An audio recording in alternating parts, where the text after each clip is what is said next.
taata tetulagira tusaba busabi emmeme zaffe ennafu ziwa amaanyi taata ku muntu watonda ffenna n'otumalayo naye n'otuwa ekintu kimu kyokka ekisinga ku mibiri gyaffe gyonna amaanyi taata tutaase ekiiso eri bannaffe taata twaka ebigambo ebirungi ku lulimi lwaffe olutubuza olutamanya kituufu ekituufu ne tukifuula ekikyamu taata tukusabira eggwanga lyaffe lino abakulembeze baffe bano obawa okumanya okwa waggulu taata tutulagira tukusaba busabi ng'era tulibeyumifu mu maaso go gwategeka fere tulina amaanyi mu bino byonna Allah kiwalagira era kijja kutuukirira nekyoyagala naye tukusaba Mukama tule kiba kijjanga kibi kitufulire ekirungi Allah tutambuze bulungi tusase bannabbi baffe bonna Mukama tutaase entalo mu mawanga gonna wa sallallahu ala sayidina Muhammad nabiyil ummiyi wa ala alihi wa sahbihi wa sallama walhamdulillahi rabbil alamin. tweyanzege kamasebe tutuleko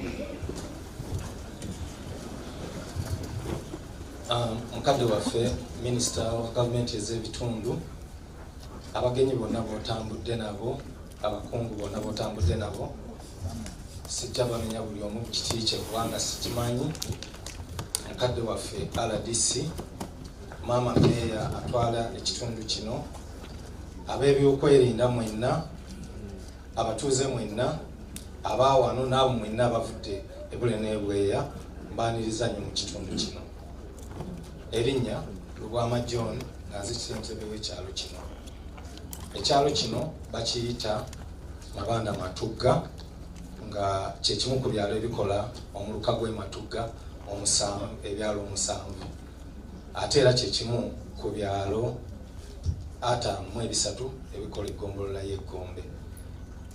Ekifo wano we tutudde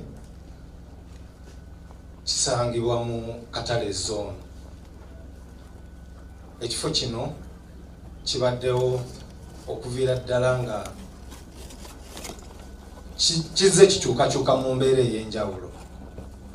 Kyasooka kubeera mu factory, kyasooka kubeera mu ki, naye olunaku olwaleero ffe ng'abatuuze b'e Matugga oba n'ab'ekitundu kino tulina essanyu nti eddoboozi ly'aba Matugga oluusi bibadde bakaaba nga bagenda ewala naddala mu by'ettaka bwe yiba ofiisi ng'ezze wano okusaba kwaffe bulijjo kwe tubadde tuyayaanira kuddiddwamu.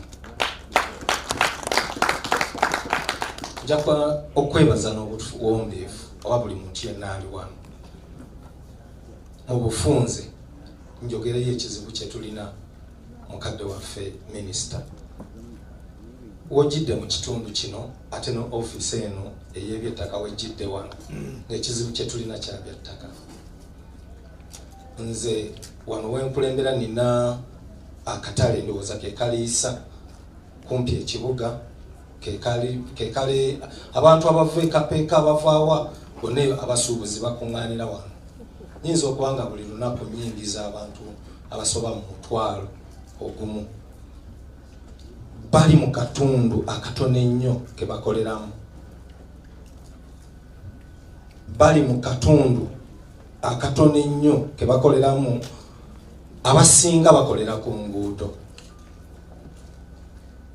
Singa oba otambuddeko okuva wano meters ndowooza nga 3 ojja kusanga buli muntu yenna ali ku luguudo ali ku street. N'abo abatono we balina we bakolera baali bafubye abamu nga beeguliddewo.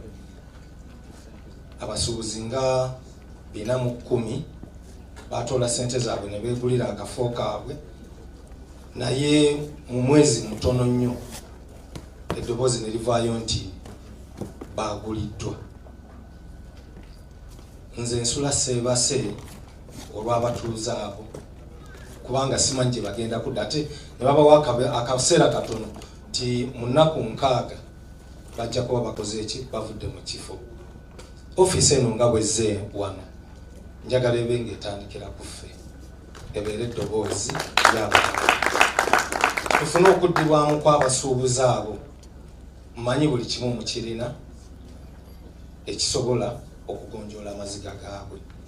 Sijja kulandagga, njagala okubaagaliza byemunjagaliza. Mukama Katonda abampeera omukisa abavudde sigadde nze Lwamajjooni ono gwendi naye sekuritale waffe ow'ekyalo kino mukyala Nasozi Aida.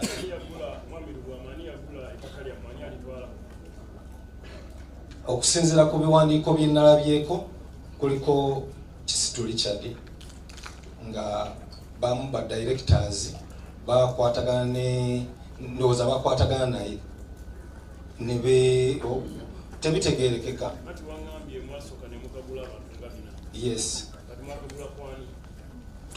twakagula ku mugenzi Engineer Sempeero yabaguza ttaka nga n'ebyapa weebiri. Ebyapa batwalako tebabirina naye kati mbadde nsaba abali mu nsonga eyo yennyini bannannyini katala abaagula kampite mukyala ajje ayogere ajja kuwa bwino kubanga sijja kutemaatema kyesikola ki kyesimanyi bulungi ng'ate bannannyini kizibu eky'omukisa omulungi nabayise.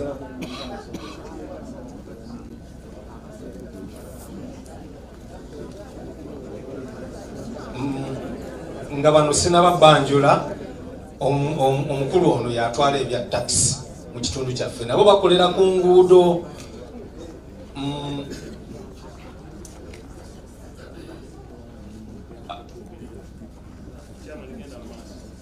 Minisita nakulabye ng'ogonjoola ebyemubende naffe aba taxi baba bakolera ku kkubo, abasuubuzi bakolera ku kkubo. Manyi olwaleero eddagala tukoze eki tulifunye ate bwe tugenda okuki tuba watuufu.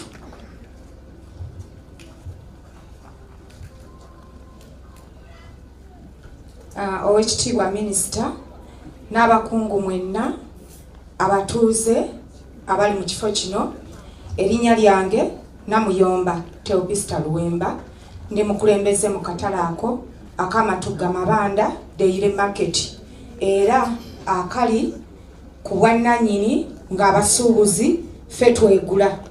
Kali ku byapa 4 naye tulinako 3 ng'abasuubuzi.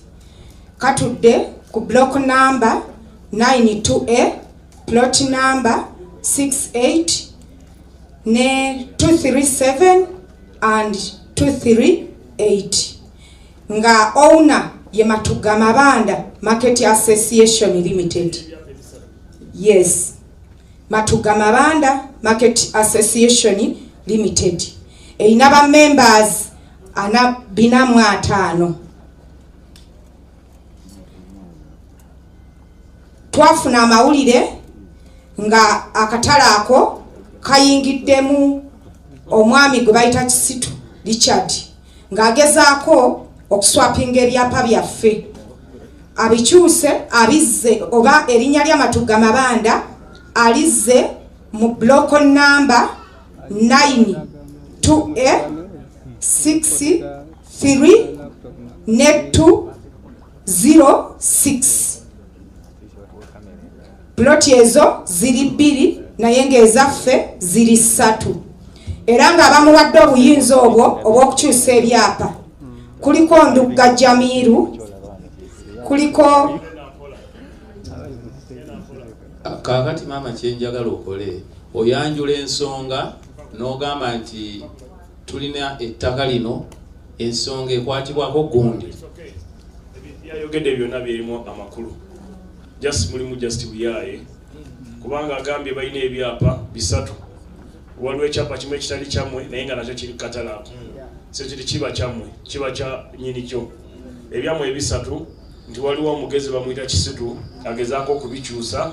Akyuse buloko ne plot. Sikiwanja ekyo kisoboka. Commissioner w'ettaka y'ono yakola ku nsonga z'ebyapa. Tewali tekigenda kubeerawo mbaga mwine ebyapa byammwe nga bituufu. Nenda mu photocopy akubira omuntu ali mu office atusaachingire wano kati batugambe ekyapa kiri mu manya gaani tewali agenda kwata ku kyapa kyammwe. era tewali agenda bakwatako. Mwagala kuwulira kyayogera commissioner? Owekitiibwa kye tulina ekizibu ddala. Ebyapa naffe twakoze search eri recent nga biri Matuga Mabanda market. So ettaka lyammwe lyaffe naye ebyapa physical tetubirina. Abo abantu bembadde mmenya be babirina. Chairman wa Sake yani. Essaawa eno abaddeko ye be badduka n'ebyapa. Ebyapa mwina association company. Kati mweba company tebasobola bikyusa, mweba member be mulowooza nti bagenda kubabba mulina eddembe okugenda wa commissioner ne bateekako envumbo okukyapa.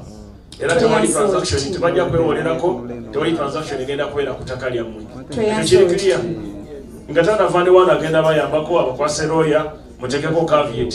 Then ayite meeting yabo abalina ebyapa namwe aba beneficiary oba sako oba association obagambe temwina buyinza ebya sako oba association oba company mwina bamemba mwina okola resolution gye tuyita board resolution ne mutula ntugenda kukyusa teba tugenda kutunda bwemba temugikoze bali abakola bali byabuyayi mutegeke envumbo ate kirungi kati wali tewali transaction egenda kolebwa ku ttaka lyammwe.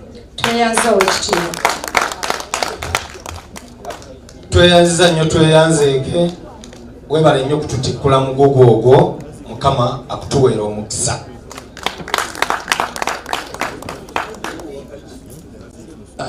Kati chairman tusiimye yonna. Chairman njagala okunsaba okuŋŋaanya fotokopi z'ekyapa na byonna commissioner agenda akkiriza agenda basizaako caveat. Kansabe commissioner kyogere nga muwulira mwenna abe Matuga.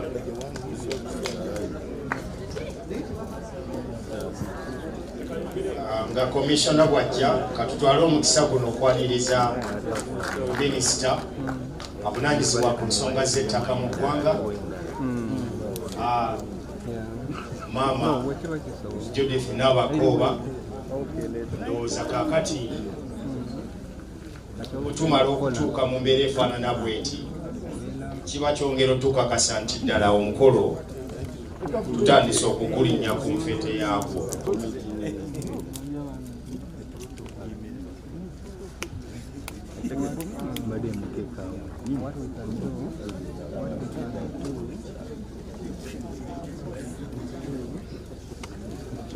Weewaawo nsaba tutuuleko ffenna n'oluvannyuma tuwulirize ebigambo ebiva eri commissioner gwe batusabye okutunnyonnyolako.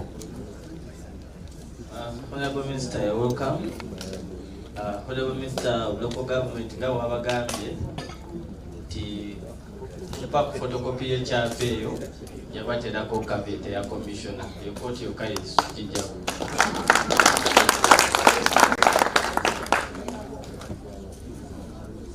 Honorable Minister, tukwaniriza mu kifo kino era buli muntu obedda amaaso gali mu kkuba ey'okwaniriza.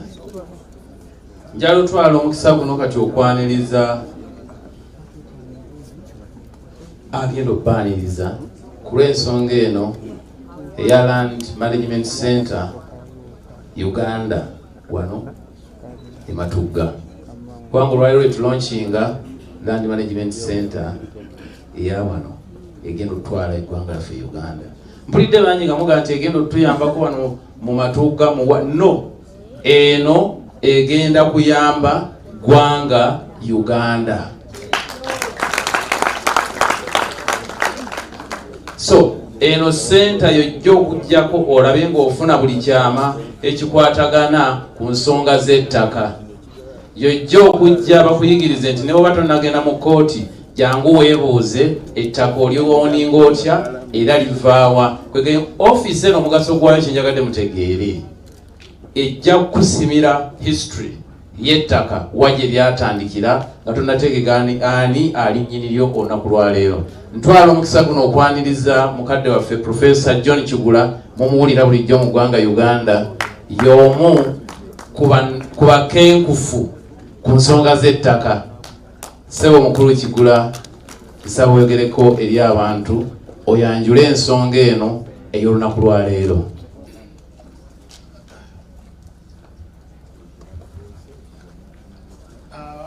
omukulu minisita w'ebyettaka Honorable Judith Nabakooba, omukulu minisita wa local governments omukulu Barugahara Atein,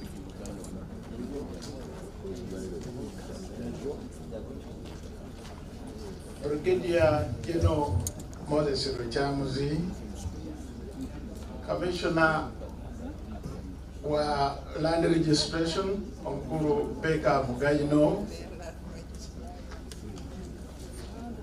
omukulu Dr. Honorable Saida Bumba, omukulu Ahadi Naduli, omukulu Brigadier Jike Muwanguzi, omusigire wa Chief Coordinator wa OWC, abaami n'abakyala mwenna mu biti byammwe, nsanyuse nnyo okubalaba wano e Matogga mu kifo kyaffe ekipya ekigenda okubeeramu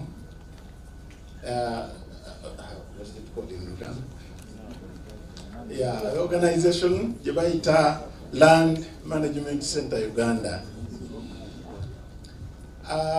Nja kukyusaamu njogera oluzungu n'oluganda, kaakati kanziremuko omuzungu ngenda kubeeyanjulira, oluvannyuma nsabe omukyala Mumbejja Sylvia Ntambi Mwebwa ne Dr.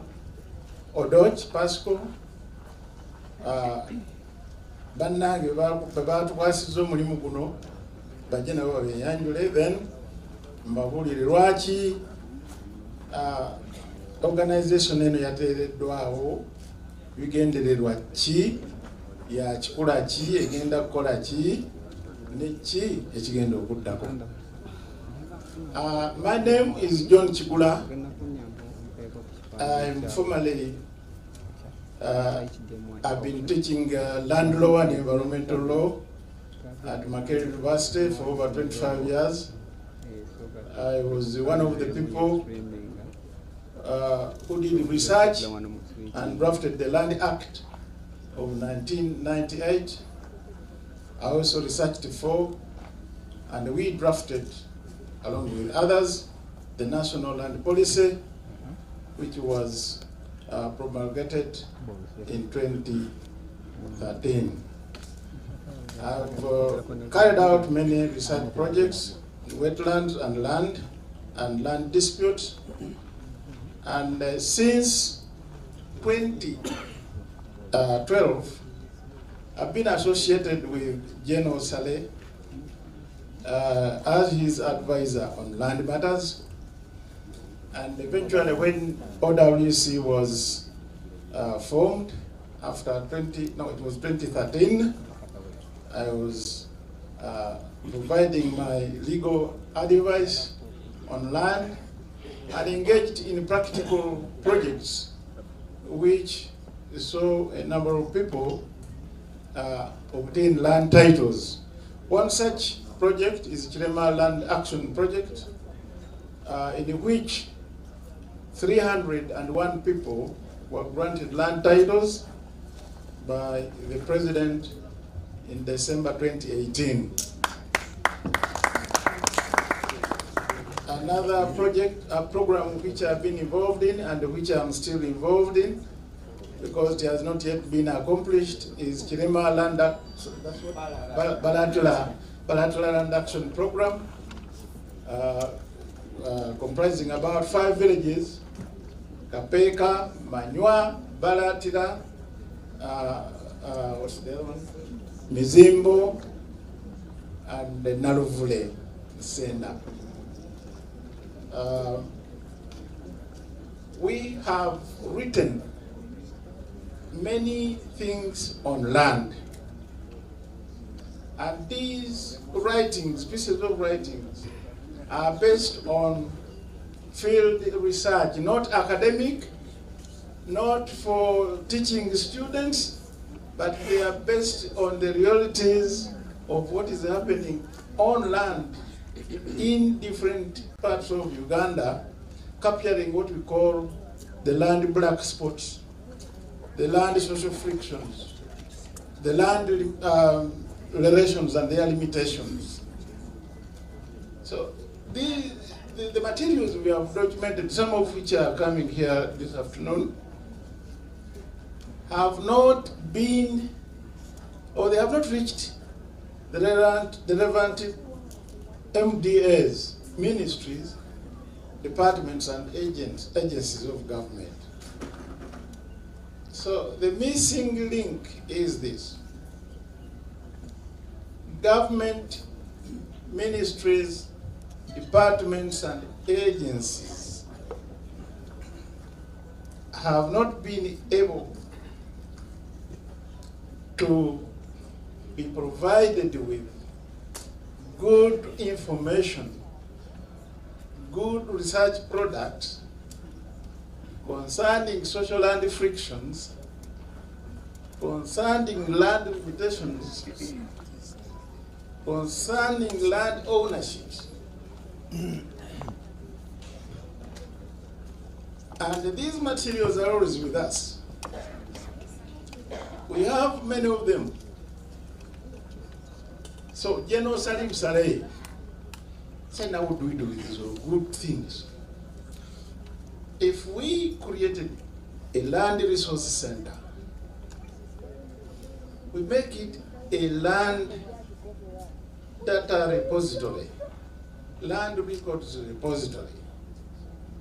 Whoever wants, including government agencies and departments, can come and read, can get the digital records, and it is utilized to advance or to inform their decisions. That's one of the reasons why this organization has been put in place. It is not government, a government institution or organization. It is, call it an NGO, a company limited by a guarantee. But it comes in to fill that missing link where if Honorable Judith Nabakova wants to get to know something, if Commissioner Mugaino wants to know something, where does he go? So we are going to create this as a land resource center. We first and foremost collect our materials, both hard copy and digital. And then we shall make arrangements on how this information can be accessed for use and see how it can, be used by various categories of individuals, organizations, private, and departments of government. That's one reason why this organization has been put in place. Another one related to that is General Saleh wanted to know how best we can support the situation of land conflicts. One of the ways in supporting land conflict situation is by a system of negotiated settlements of what? Land disputes. It's not always good, and most of you are aware, to take cases to court. There's a delay, there are high costs, and some people are frustrated, they give up and their property taken. So there is always what?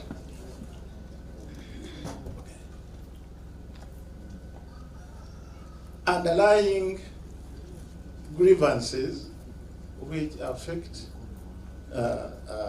investment in land, because land which is the subject of land conflicts remains undeveloped. And a conflict is what? An encumbrance. So,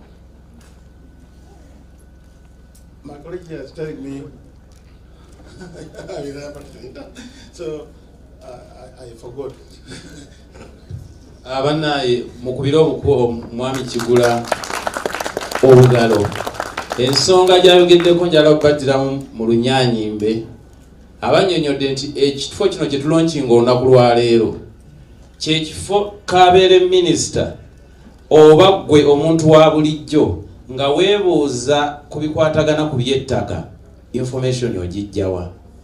Tiimu eno gy'olaba tukoze omulimu munene mu ggwanga ino Uganda era omukulu ono n'ebitabo weebiri mugenda biraba ebikwatagana ku ttaka okuva gye litandikira bw'olifuna bw'olikozesa baani abaliriko kyekino ekifo gy'osanga ensonga ekwatagana ku ky'ettaka kyovudde owulira nga gambye nti togiyita gavumenti wabula kifo kyofunamu information nga buno ogenda mu Uganda Museum.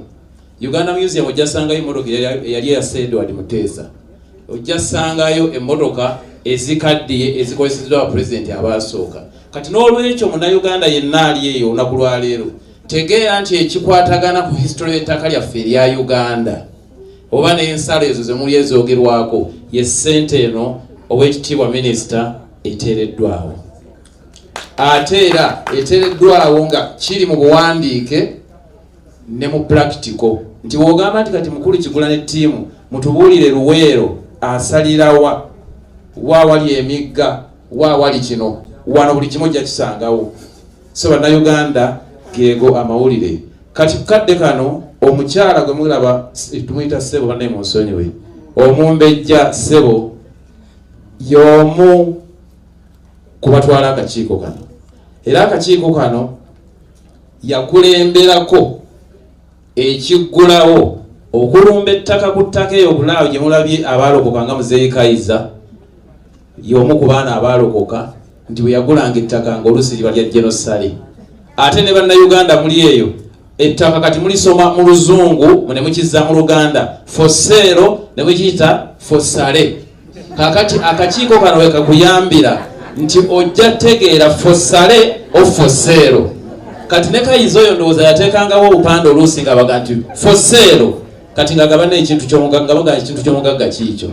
Kati akakiiko ako genocide yakayita Kapeeka Land Bank.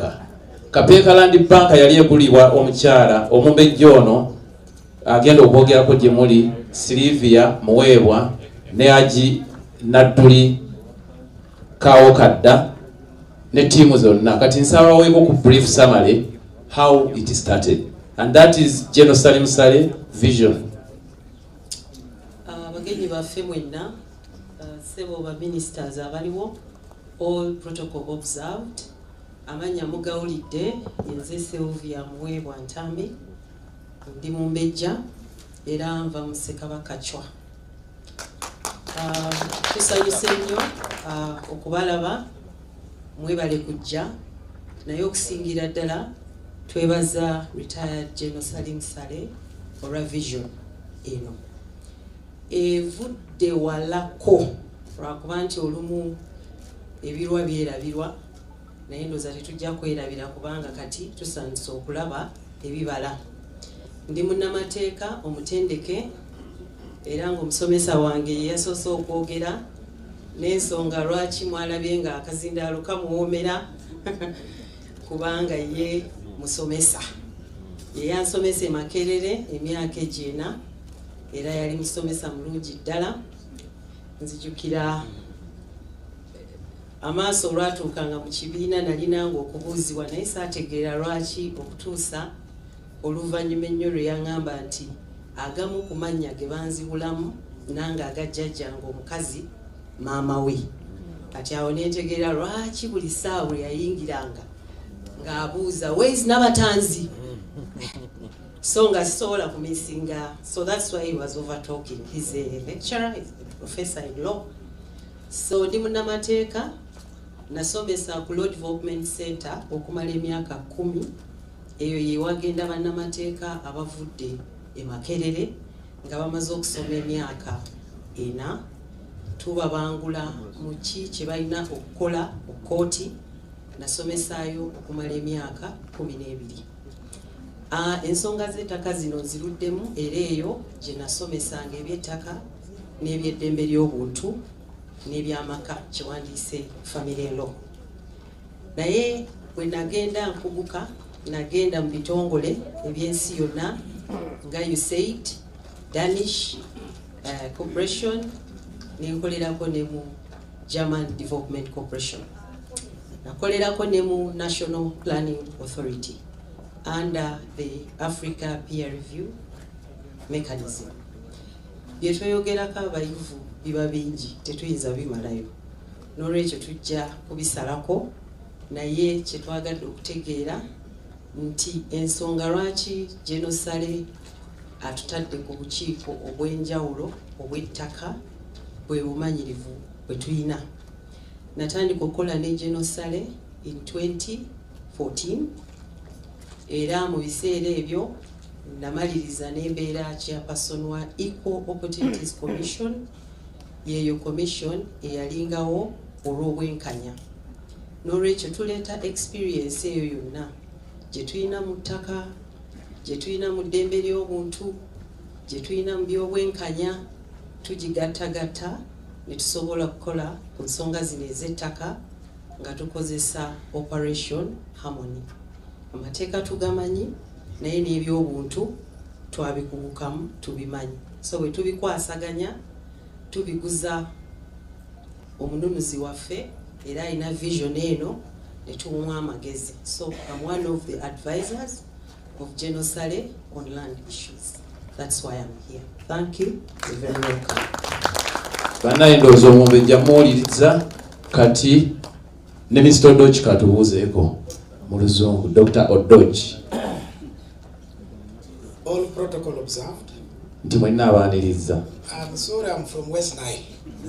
Nti tali sole naye nga Munnayuganda naye ava eri gye mutegedde. I'm from Lagos, so I have a disadvantage here. Alinawo akantu ke mutegedde naye mu Luganda tujja bimunyonnyola. I started with Genosale in 2005. Yatandika okubeera ne Genosale mu 2005. I wrote a paper called The Peasant Economy. N'afuna peasant oyo gwe mutegedde neighbor we. He called me, I should meet him in Balala. N'agamba nsange Embalala ye Genosale ayita Odochi. I found him physically there. N'amusangayo.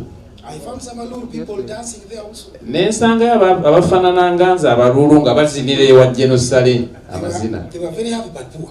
Baali basanyufu naye ate nga bebaava abasembayo. There was a professor from the University of Botswana. Yali mwalimu ne professor okuva mu University ye Botswana. I found he was from Kisoro. Yamusanga ate nga ava Kisoro. Professor Mujizi. Professor Mujizi. Kumbe Genosale was testing Bonabag Gawale. Awo Genosale yali ayagala okulaba okugaggawala buli omu kutandikirawa. Year round agriculture. Nga kitambulirawo ku by'obulimi. With the water. N'amazzi. We parted ways. Ne bakitandikako. I became a director of NEC, National Enterprises Corporation of the country. N'abeera omukulembeze w'ekyo ekitongole ekya NEC kye muwulira. We flew and took 8 tractors, Karakita. N'alyoka aleeta eziyitibwa tulakita. To West Nile. Eyo mambuka. They crawled back through Pakwachi Bridge. Ne ziyitaawo ku mwalo ogwo ogw'Epakwachi. They were cultivating in Noya here. Nga zirima emmoya. So the message was clear. Obubaka bwali bwangu ddala. Don't waste time on tractors in small holdings. Temumala biseera ku ttaka mu kafo akatono. Again. Era the president appointed me at the National Planning Authority. Omukulembeze gwanga n'amulonda ku kakiiko ako. With the son of Luwero. N'omwana wo ava mu balwanyi Luwero. Professor Kisama Mugerwa. Omugenzi Kisamba Mugerwa mena gwe mumanyi. Vision 2040. Obwa vision eyo 2040. $9,500 American in your pocket. Ne ng'alina ssente ezo mu nsawo ze naye nga z'Amerika. 2040. We are left with some few years. Basigaza emyaka mitono nnyo. I meet Jerusalem again. Era n'alisanga Genosale omulwanyi. We are about cooperatives now. Nga olubali ku bya bugagga. We find that you cannot increase production. Ne bakisanga tosobola kukulaakulanya bya nnyingiza. Until you sort out the issue of the land. Okujjako ng'osolovinze ensonga z'ettaka. A professor in Latin America, De Soto, omukulembeze oyo okuva mu Disoto said peasants are keeping dead capital. N'agamba nti aba peasant bakuuma kwegaba bitaliimu kuba nti bafunamu. And Professor Chikula said what? They are just traveling in courts of law until they pass on. N'agamba omusomesa ono Kigula omukugumbya ettaka n'abagamba nja basomesa. So even if you win in the High Court, nti ne bawangula emisango mu High Court, you take me to the Court of Appeal, ojja kuddayo mu Court of Appeal, I will defeat you. nja kusingirayo. So what? N'olwekyo ki? You go away. N'olwekyo munviire. General Saleh is saying, Jenosale n'agamba harmony. njagala mirembe. Harmony doctrine says win-win. Nti enkola ey'okuwangulira mirembe egamba tugabane kyenkanyi mu kuwangula. There are so many economists in this. Waliwo ebintu bingi ebikolewa mu kifo ekyo They practice zero sum game. nga zikola obutaliimu. Winner takes all. Omuwanguzi yaba awangudde era. We are saying, why don't you leave these people with some arable land also to survive? Ne tugamba nti lwaki tetulekaawo ettaka, ne bagamba lwaki tebulekaawo ettaka eddala abalala nabo kukulaakunirako. So we are saying this land which you say is inherited, what, but if it is not productive, you're wasting time. Nti n'olwekyo ettaka eryo mwogerako bweba teri productive temujja kufunamu. So why I am closer to these people? Lwaki ndi wamu n'abantu bano? In northern Uganda, majority of the land is customary. Abantu b'omu mambuka eyo ettaka erisinga eririyo lya byabuwangwa kwe gali bannannyini ab'obuwangwa ab'ebika. You cannot have title on that land. Tosobola kufuna kyapa ku ttaka lya mu north. Your brothers and sisters and everybody is an uncle, everybody is on that land. Kubanga ettaka eryo libeerako mwenna nga bwe muzaalirwa mu kitundu ekyo ku ttaka eryo. So when we see a barbed wire coming, bw'olaba sseŋŋenge ng'azze mu kitundu who is the one here? nti ate ani oyo ayingiddewo. Kubanga bwekuva dda tebalikuumisa sseŋŋenge. So we are saying, why don't we talk with these people? Nga tugamba nti lwaki tetwogera And when you find them in peace, tusigala mu mirembe. find the wife and the husband that digging a quarter acre, Bw'osanga omwami n'omukyala nga balimira ku kataka ako akatono and they probably say they have 250 acres. okulaba nti asigaza eyiga ezo z'abagambye. So why don't we talk? Lwaki tetwogera? The factories are here in Kabeka. Factory ziwadde e Kapeeka. They are starving. They are called what? Underutilized capacity. Nti ziri wadde e Kapeeka naye nga tezikozeseddwa nga bwe zandibadde zikozesebwa. Your sons and daughters are not working because there is no crushing material. Kubanga nammwe abali eyo temukola kubanga ebyuma biri wano bitudde nga tewali abikozesa. The aprons are lying down because they are resting because there is no shift. Kwega Dr. Dochi nga amaliriza, you know he's trying to summarize for you. Nti kikyagezaako okubalaga Jenosale yali ayagala ettaka okusinga oddikozesa mu ngeri enkyamu tuddeyo mu kukwatagana nga basse Uganda ku nkozesa y'ettaka. Mumukubire obugalo. Era Dr. Dochi abasuubiza he will be giving you the summary of all of this because of time in the books that we are going to share with you. Banaye mukubire Dr. Odochi Mungalo. Mukaseera kano tutwala okwaniriza Oweekitiibwa Ambassador of Malaysia in Uganda, Alhaji Habib Kajim. Mukwano gwa bannayuganda mwenna atera mukwano gwa vision there wekifo kino jeno atubiddeko mu kaseera katono nti mukwano gwange ajjaawo tusinkane ate naye agenda tuwayo testimony sewe nyabo w'ekitiibwa minisita jeno yatusabye Alhaji Habib Kajim annyonnyole bannayuganda nti Uganda yensi eri waggulu ennyo ku nsi zino ze tuli mu kutendereza naye kyamawadde nange nakiwuliddeko naye njagala ye yajja okyatula mu maaso ga minisita n'eri eggwanga kubanga tuli wano buli ayogera oyogera eri ggwanga Uganda toyogera n'ab'ematugga bokka bonna banaye obugalo nga twaniriza Ambassador Habib Kajim kati ku ddakiika eno nsaba tutwale omukisa guno tukkirize abantu bano babiri bogereko gye tuli tulyoke twaniriza Habib Kajim oluvannyuma twanirize komishona naye agenda kwogerako naffe eddakiika kubanga oyo yakwataganya ku lyettaka ye musawo akebera n'ategeera nti omuzungu gyayita diagnosis to understand where the problem is on matters concerning about land because we are all here because of the issue of land. We are not here in campaign. We are here as Ugandans on something that we are going to use as a prevention of war in Uganda. General Saleh has this proverb that there would never be any war in Uganda again like it was, apart from land issue. That's why we are here today. We are saying no more fights on land if this office exists. Because this office is going to work as a pillar to help government in terms of knowing what land is. Era mu kaseera ke kamu minisita waffe ajja kwanirizibwa deputy wa mukama waffe General Kalogwa Kandona Sali Musale, abalala bonna nga bamaze okukola ki okwogera. Kati nja twala omukisa guno commission otwayo obugambo bubiri on issues concerning about land. Then oluvannyuma twanirize General Chams omu kubakwataganya ku kyettaka tuli naye wano Alhaji Nadduli ayogereko naffe nga senior w'eggwanga jjajja wani wa Honorable Balam oyo kubamukuza. Then twogereko ne ssenga w'eggwanga maama waffe Hajati Bomba kati otyoke tuyite Jero Muwanguzi ayogere oluvannyuma Hajja Bibu Kajima ayogere twanirize Honorable Minister Balam. Mama yatuuse dda. Protocol munatusonyiwa ejja kyukamu katono kubanga abantu bonna baagala nnyo okuwuliriza ku minisita. Naye ate nga abantu be asaana osooka okubawulira bye boogera concerning about land.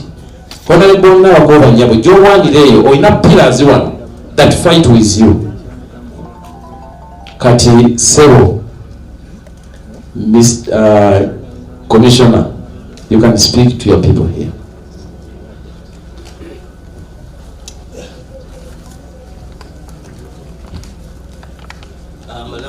Nnyo basewo ne banyabo nga bava okunyanjula eze Commissioner wa Land Registration, Minister of Lands.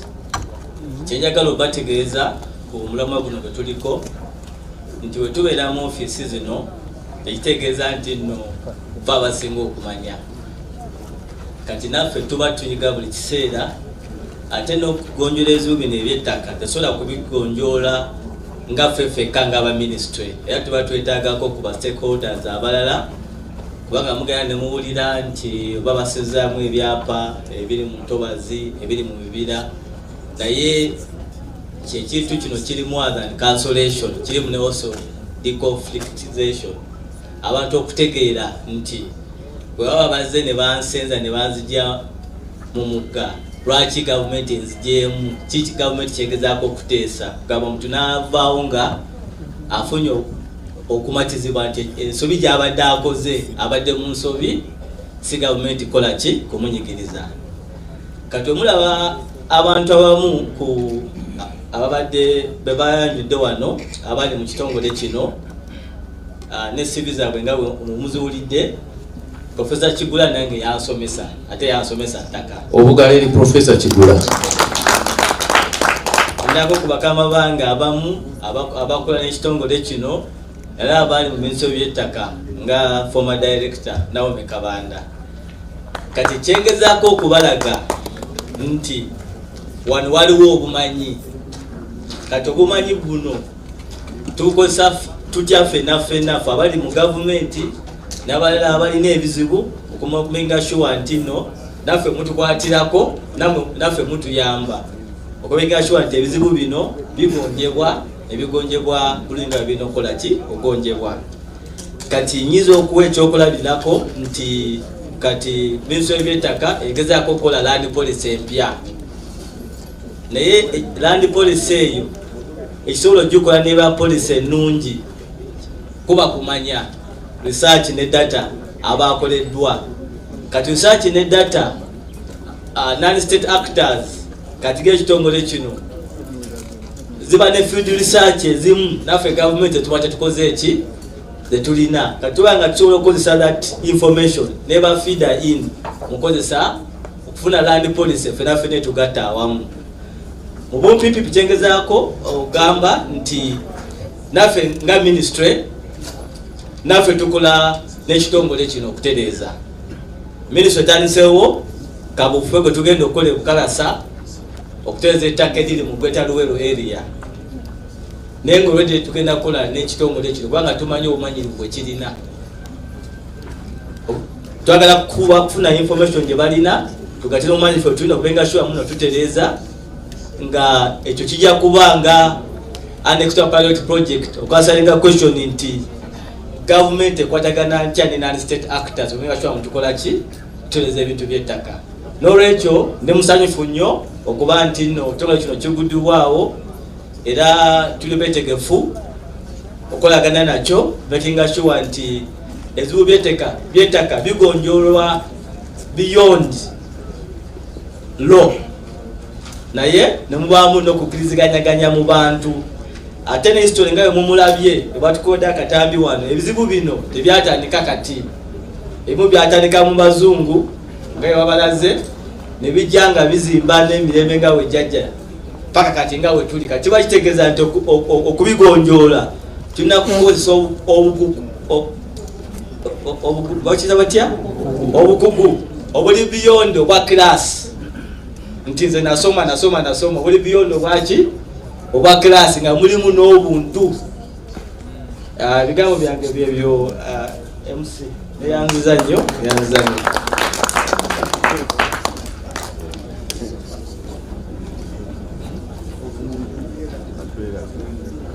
Government agencies like the Ministry of Agriculture owning land, agricultural farms, ranches, etc., and others. Then there are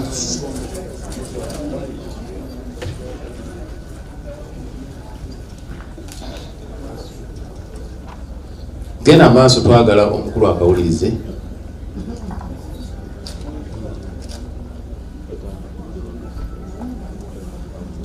DJ tutereke eddoboozi.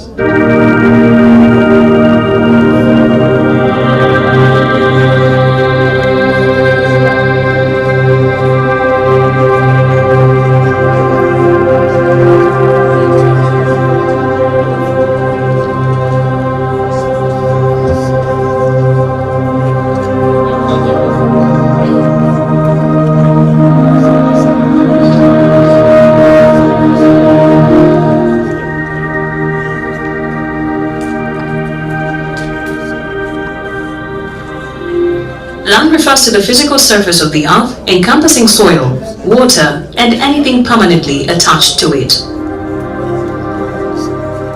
Operation Wealth Creation, a Ugandan presidential initiative launched to transform subsistence farmers into commercial operators and boost household incomes, uses land as an essential factor of production.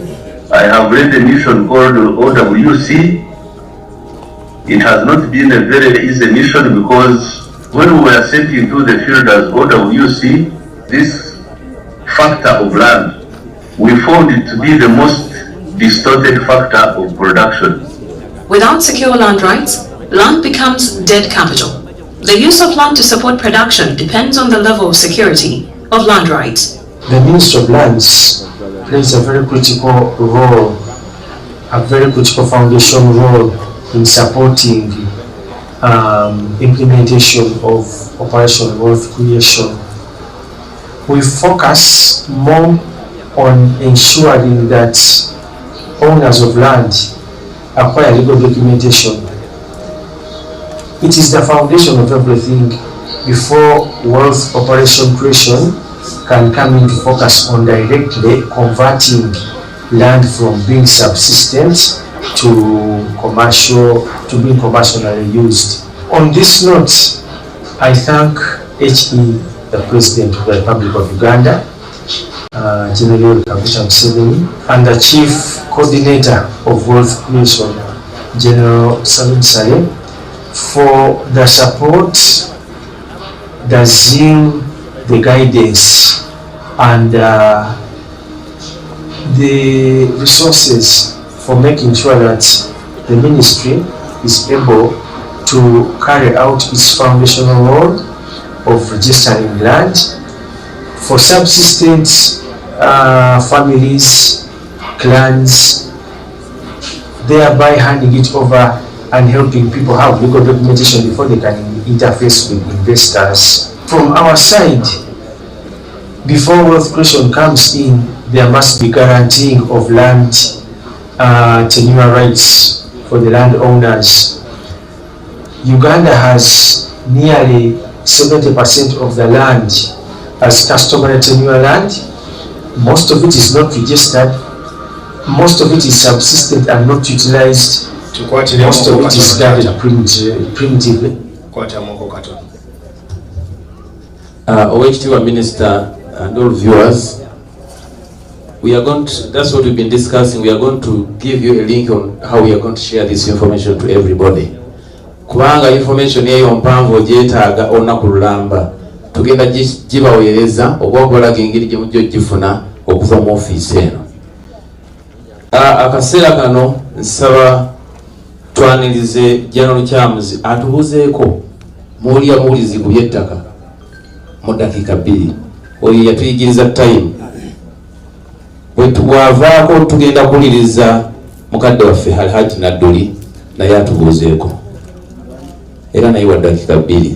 Tuzzeeko ssenga waffe Maama Saida Bumba. Nembeeya waffe tulinayo wano omulungi omu ku bakatukyaza ajja tubuuzaako mu bigambo 2 kubanga eye amanyi ekitundu kye bwe kifaanana ne RDC. Ugende maaso. Oweekitiibwa Minisita Honorable Bargahare Baram, Oweekitiibwa Minisita Judith Nabakoba, Minisita wange wa Lands yantwala,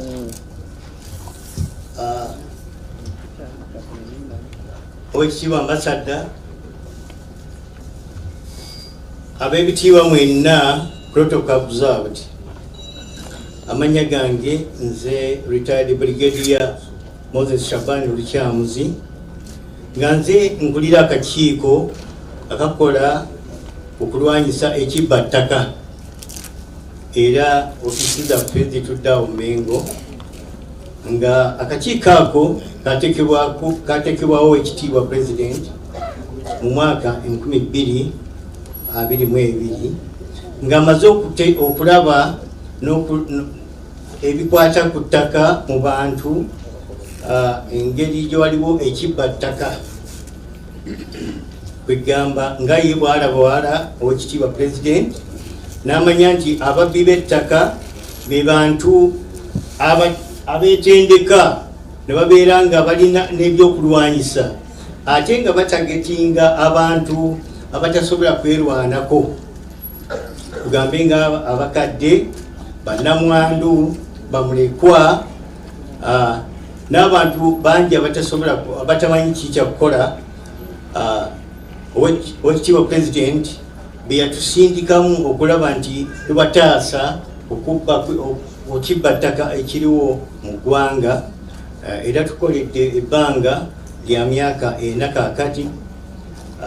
Nabadde ntegese ka document ke katonotono okubabuulira experience gye tuyiseemu ebbanga eryo lye tumaze naye ndowooza simanyi oba kinaasoboka okukasoma. Mwebale nnyo. Kanaye mukubire General Kyamuzi ka document kabagambye era ndowooza General Muwanguzi byebimu ku bye tugenda okussa mu archive wano olunaku lwaleero buli muntu afuneko information eyo.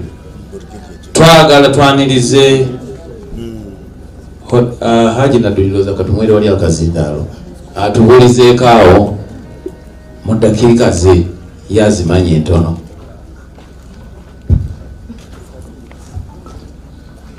Fuula Haji abagambye mutuule mwenna abakkiriza.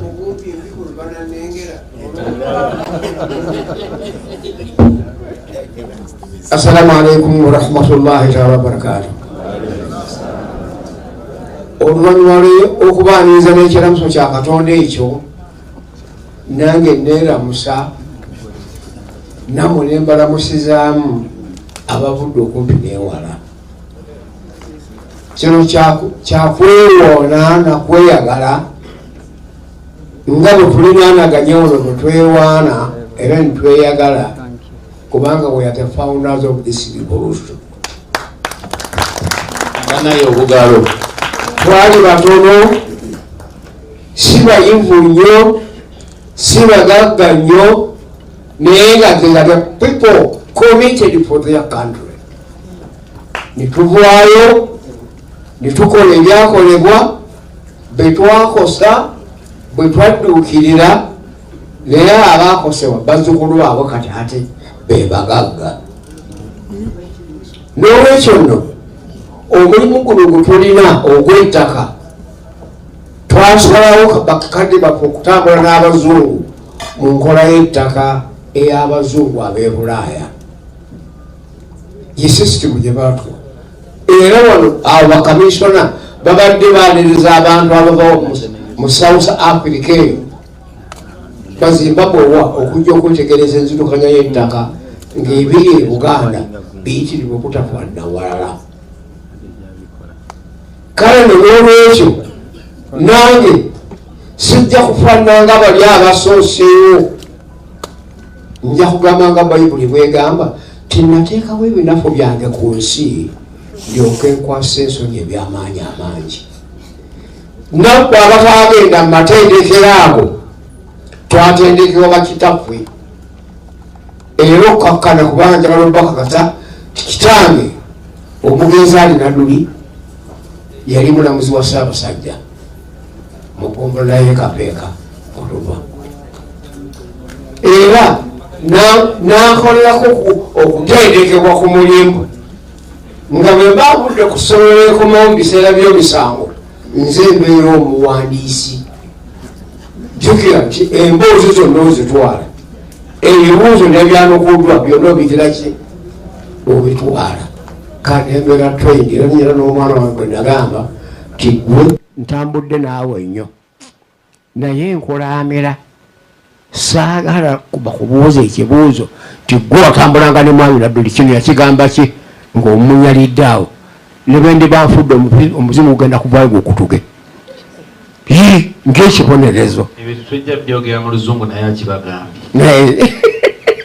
Kale nno na wano omusango gwe ebintu bino gero biyingiramu okitiibwa the retired general Salimu Salehe yatuyita naye ogenda okukkakkana twesanga bwesanzi musasa nga Yesu yagenda alonda ono mububi ono mubazi ono muwoza ogenda okukkakkana nga bonna skills zaabwe ziri awo naye nga talina college ezigiyabajira ki gyeyabajja. Kale nze ne maama waffe Mumbejja nitubeera nga tulindinga akakiiko ako akakapeeka Land Bank ne bannaffe kibeera nga 10. Naye omulimu bwe twagugwako okiraba Omumbejja yajjawo ng'ali skilled in law ne bandeeta nga ndi skilled mu kalica y'ettaka n'enkozesa yaabyo. Okategeera akagambo ako kaakati tukomyewo wano okukola kutya tugatta obwongo bw'abayivu n'obwo abatali bayivu naye nga balina teri mugagga musimu owulira kulimbanga kubanga buli ayeetaaga essente agenda wa mugagga amulekera amaki amagezi. Kale n'olwekyo twasala emisango era naffe tujja kusitula akayivu yaffe tugireete tugibateeke mu maaso.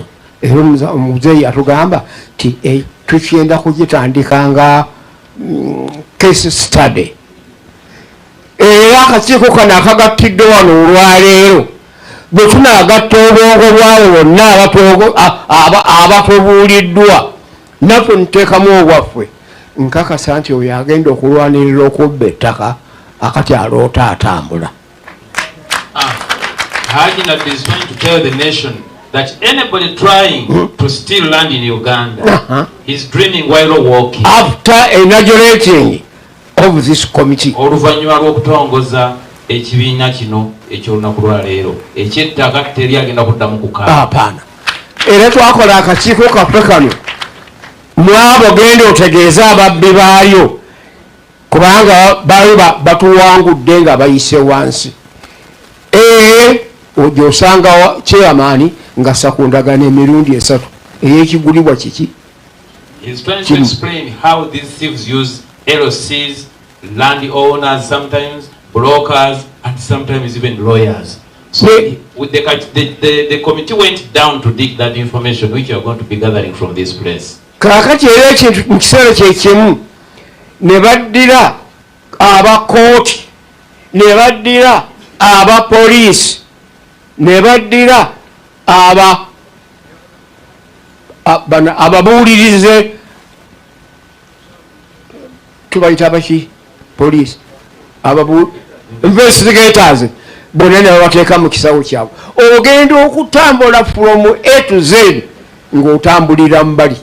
So he's trying to explain that all this, the issue of land grabbing starts from, they try to use our people within the government. Yes. Police, investigators, LOCs, even lawyers and the courts. So by the time you come to claim, those people are under their Kakati no abo twabafulula. Now era tetwayanirizaako n'omu. They were demoralized. Kubanga bw'ojjanga weemulugunya ng'obadde ekiwandiiko kyo ng'ogenda okikola ng'okireeta nga tukitunulamu, kubanga abo bonna twabayitira tujja kwongera okubayita. However, Uganda is bigger than what we expect it to be. Banaye mumukubire mu ngalo Haji Nadduli abagambye nti n'olw'ebigambo ebyo abannyonnyola nti buli mwenna abali wano nakulwaliro, even all Ugandans out there, utilize this office if you want to receive the information from Haji Nadduli and the whole team. If you want to understand how land grabbing rotates among people in government. Ebbanga lyemmaze nga ndi chairman wa Luweero emyaka 15. The time you have spent as a chairman LOC5 Luweero district. Luweero nali njemazeemu obuvandalizing obw'engeri ng'eyo. During his time of office, he had tried to demolish, to phase away all those things in the area. Naye empisa embi tefwa. But bad habit never die. Agikola n'oyo agiwuliriza be bafwa. He who makes it and bwe balaba tugenze ne baddamu buto. So when they knew that he has left, they germinated again. Kakati bajja kwewuunya okulaba nga we have resurrected now into a new committee. A big club to Haji Nadduli. That now the new committee today is going to solve all these problems. But mwebaze Haji Nadduli. Buli ayagala Haji Nadduli okuliriza ebigambo bye biwoomu. Mbasaba temumukoowa mujje wano mufune obubaka obwo. Haji Nadduli tobamalirayo byonna. Kubanga bajjaga ababiyize byonna ekyabagaana okujja. Bajja kujja. Kati gwe bagambire ddala. Amagezi tegaliiko siiringi. So Haji is saying that wisdom has no end. Therefore, starting from today, utilize this team to understand the vision. Katonda abampeera omukisa. Assalamu alaikum wa rahmatullahi. Wa alaikum assalamu wa rahmatullahi wa barakatuh. Banaye mukubire Haji Nadduli obugalo. Tegamba Haji, bulijjo twebuuza muzzukulu Balamu asolovinga atya ensonga. Gwe wamutendeka ebigambo bino. Ekiyinula ennyana. Banaye is the grandfather to Honorable Minister Balamu Lukaire. Senga tusaba oyogereko eri eggwanga.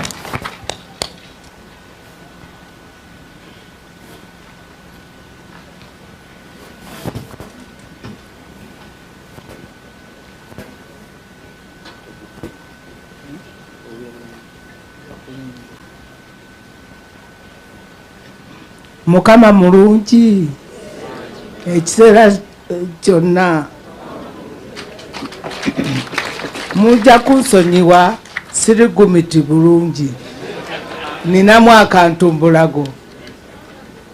Sebo minisita wa local government ate nga nze kuzaala minisita wa lands mukyala Judith Nabakoba, Your Excellency omwami wange Habibu Kajimu, protocol kanjikomyawo.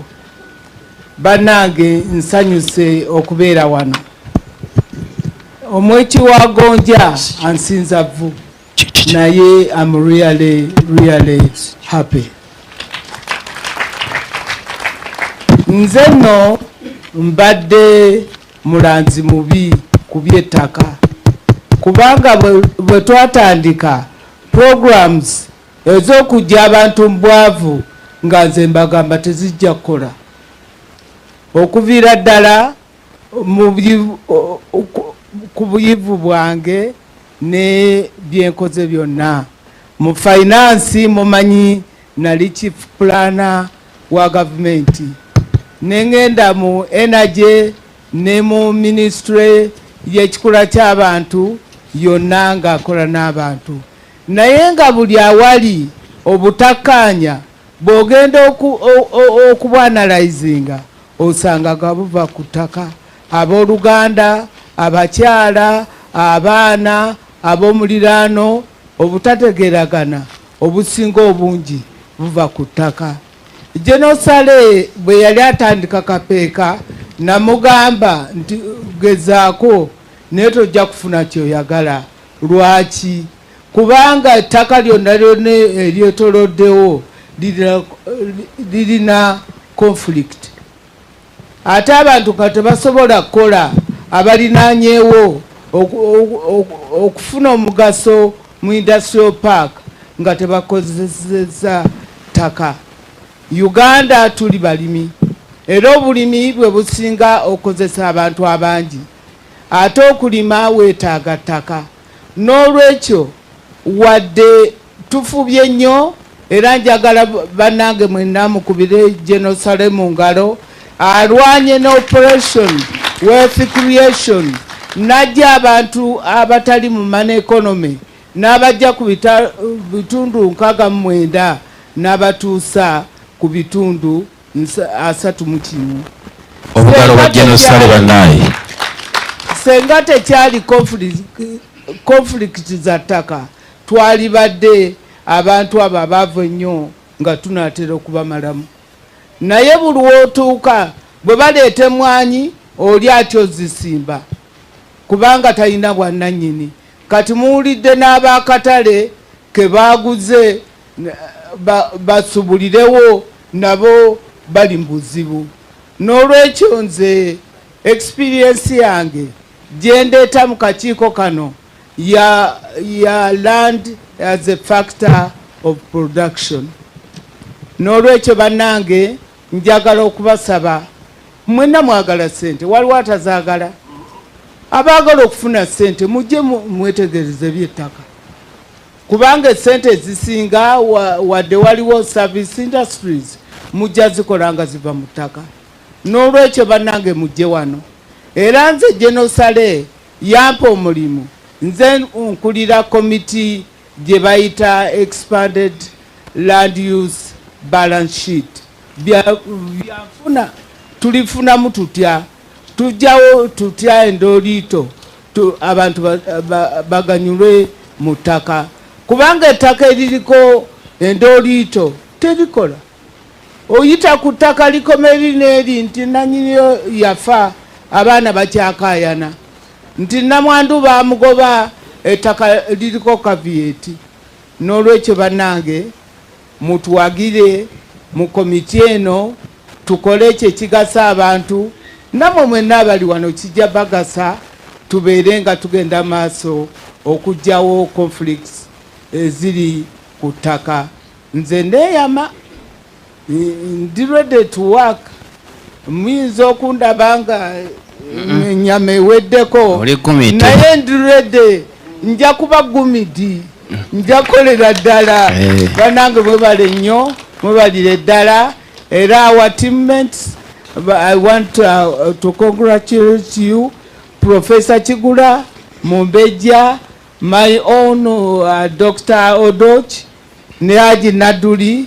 Bannange mwebale mukoze nnyo mukoledde ddala naye abavo awajeno omwana owaffe omu gwe tulina bwati Genosale Musale tumusabire emirembe vision bearer n'amagezi gamweyongere ne his excellence amuwabula oba amuwa ebiragiro naye Mukama amutukuumire Wassalamu alaikum warahmatullahi wabarakatuh. Banayo obugalo bwasenga waffe Mama Saida Bumba. She was trying to elaborate, just to give us a summary on how this office is going to be used. So it's rotating about utilizing information which is going to be available in this office. Before I invite the LDC, we take this opportunity to welcome all the people that have come here today. We have people from security organs, police, army, religious institutions, business community and people. Our only Arthur Bainomugisha, and your team, you're most welcome. Those are the brains behind Land Matters. Our brother Joseph from the younger brother to our brother Honorable Mau. He's our representative in the north there concerning about land issue. Now the team called Brain Genocide is here, presented by our only Dr. General David Plukol. You can stand up for recognition. A team empabuzi eyamba Genocide kunsonga zonna. Those are his advisors. Mama RDC, so RDC, nsabu gyobuzeeko ku bantu bakakase nti mu kitundu mwe bali security eri ggulugulu. Mbadde nsaba Mama Mayor Kisokojje. Mayor, sooka obuzeeko ku bantu then ndyoke njogere.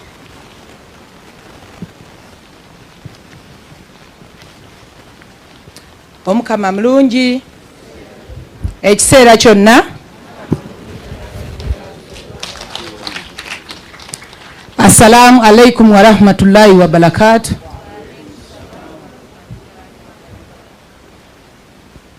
Baminisita baffe abalungi abali wano olunaku olwaleero, abagenyi baffe abakulu, buli omu mu kiti kye, abakuumaddembe abali wano, Bannagombe division n'abavudde mu byalo ebiriraanyeewo, nsanyuse nnyo okubalaba. Erinnya lyange nze Mbabazi Hawa Nyindo, nga nze Meya wa Gombe division.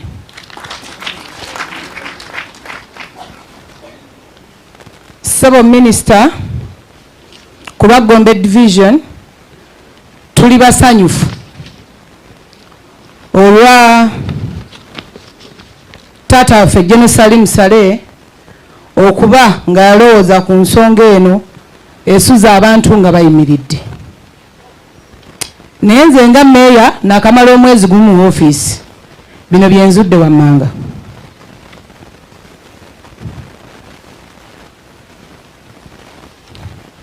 Ebiremezza bannayuganda oba ebinaalemya n'enkola yaffe empya, abantu bennyini abali mu zi offices bakubagana ebikono. Woofiisi eri waggulu teyagala kuteeka mu woofiisi eri wansi kitiibwa, ate nga woofiisi eri wansi yemanyi bwino abeera ava wansi. For example, muno tulinamu omwami ajja asumbuwa abantu bamuyita Nathan Bogi, agamba akola mu president's office, atuuza n'ekiiko mu division yaffe nga Meeya tamanyi, DPC tamanyi, nga tali mukulembeze yenna akola ki? Naye najja n'atuuza enkiiko z'ettaka ezinyigiriza abantu. Olwo najja nga banyigiriza abakadde abalina ebibanja, babakande nti temulina byogera wano, we mutatuwako eka bweziti tetujja kubaleka ku bibanja byammwe. Ensonga ey'okubiri, ndabyeko omukadde waffe wano Jeno Shaban Luchamzi, abantu bonna abadde tebakumanyi babadde balina essaala gye bakusabira. According to my office, abantu bwe bajjira mu diyooni ne bayoola abantu. Abantu bwe bookozesa ku ofiisi yo bakajja mu bifo nga 5. Nagendako ku kifo ekimu we baali ne mbagamba mumpe ku byogera byammwe, tebabiraga.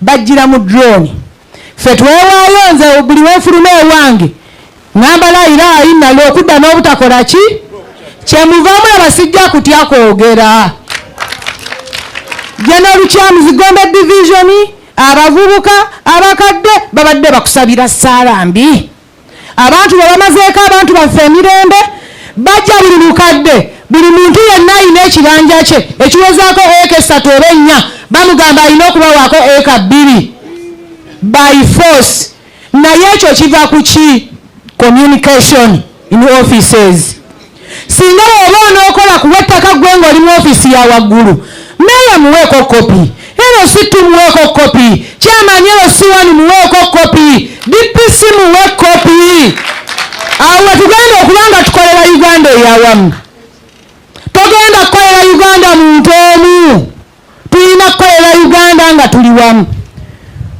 wano bapuliikinze togetherness ebeera mu bigambo ne mu mirimu ebula nze nga meya wa Gombe Division nga nyimiridde mu maaso gammwe I was sponsored by General Salim Saleh okujjawo bye mwali mwekwasa nti opposition be baliwo beerabbisa amataka gammwe najja mu ntebe naye era ebintu biganye okukyuka mwezi ogumu bitabuka buki ensonga endala abantu b'akatale minisita togamba nti abantu baffe bwe baakosebwa tetwafaayo ssebo mwami Balamu bambuulira ensonga yaabwe nga nakamala mu office wiiki emu era ng'omutendeke nagenda ewa RDC owa district RDC owa district n'awandiikira RDC owa Nansana municipality nga yatwala ne Gombe Division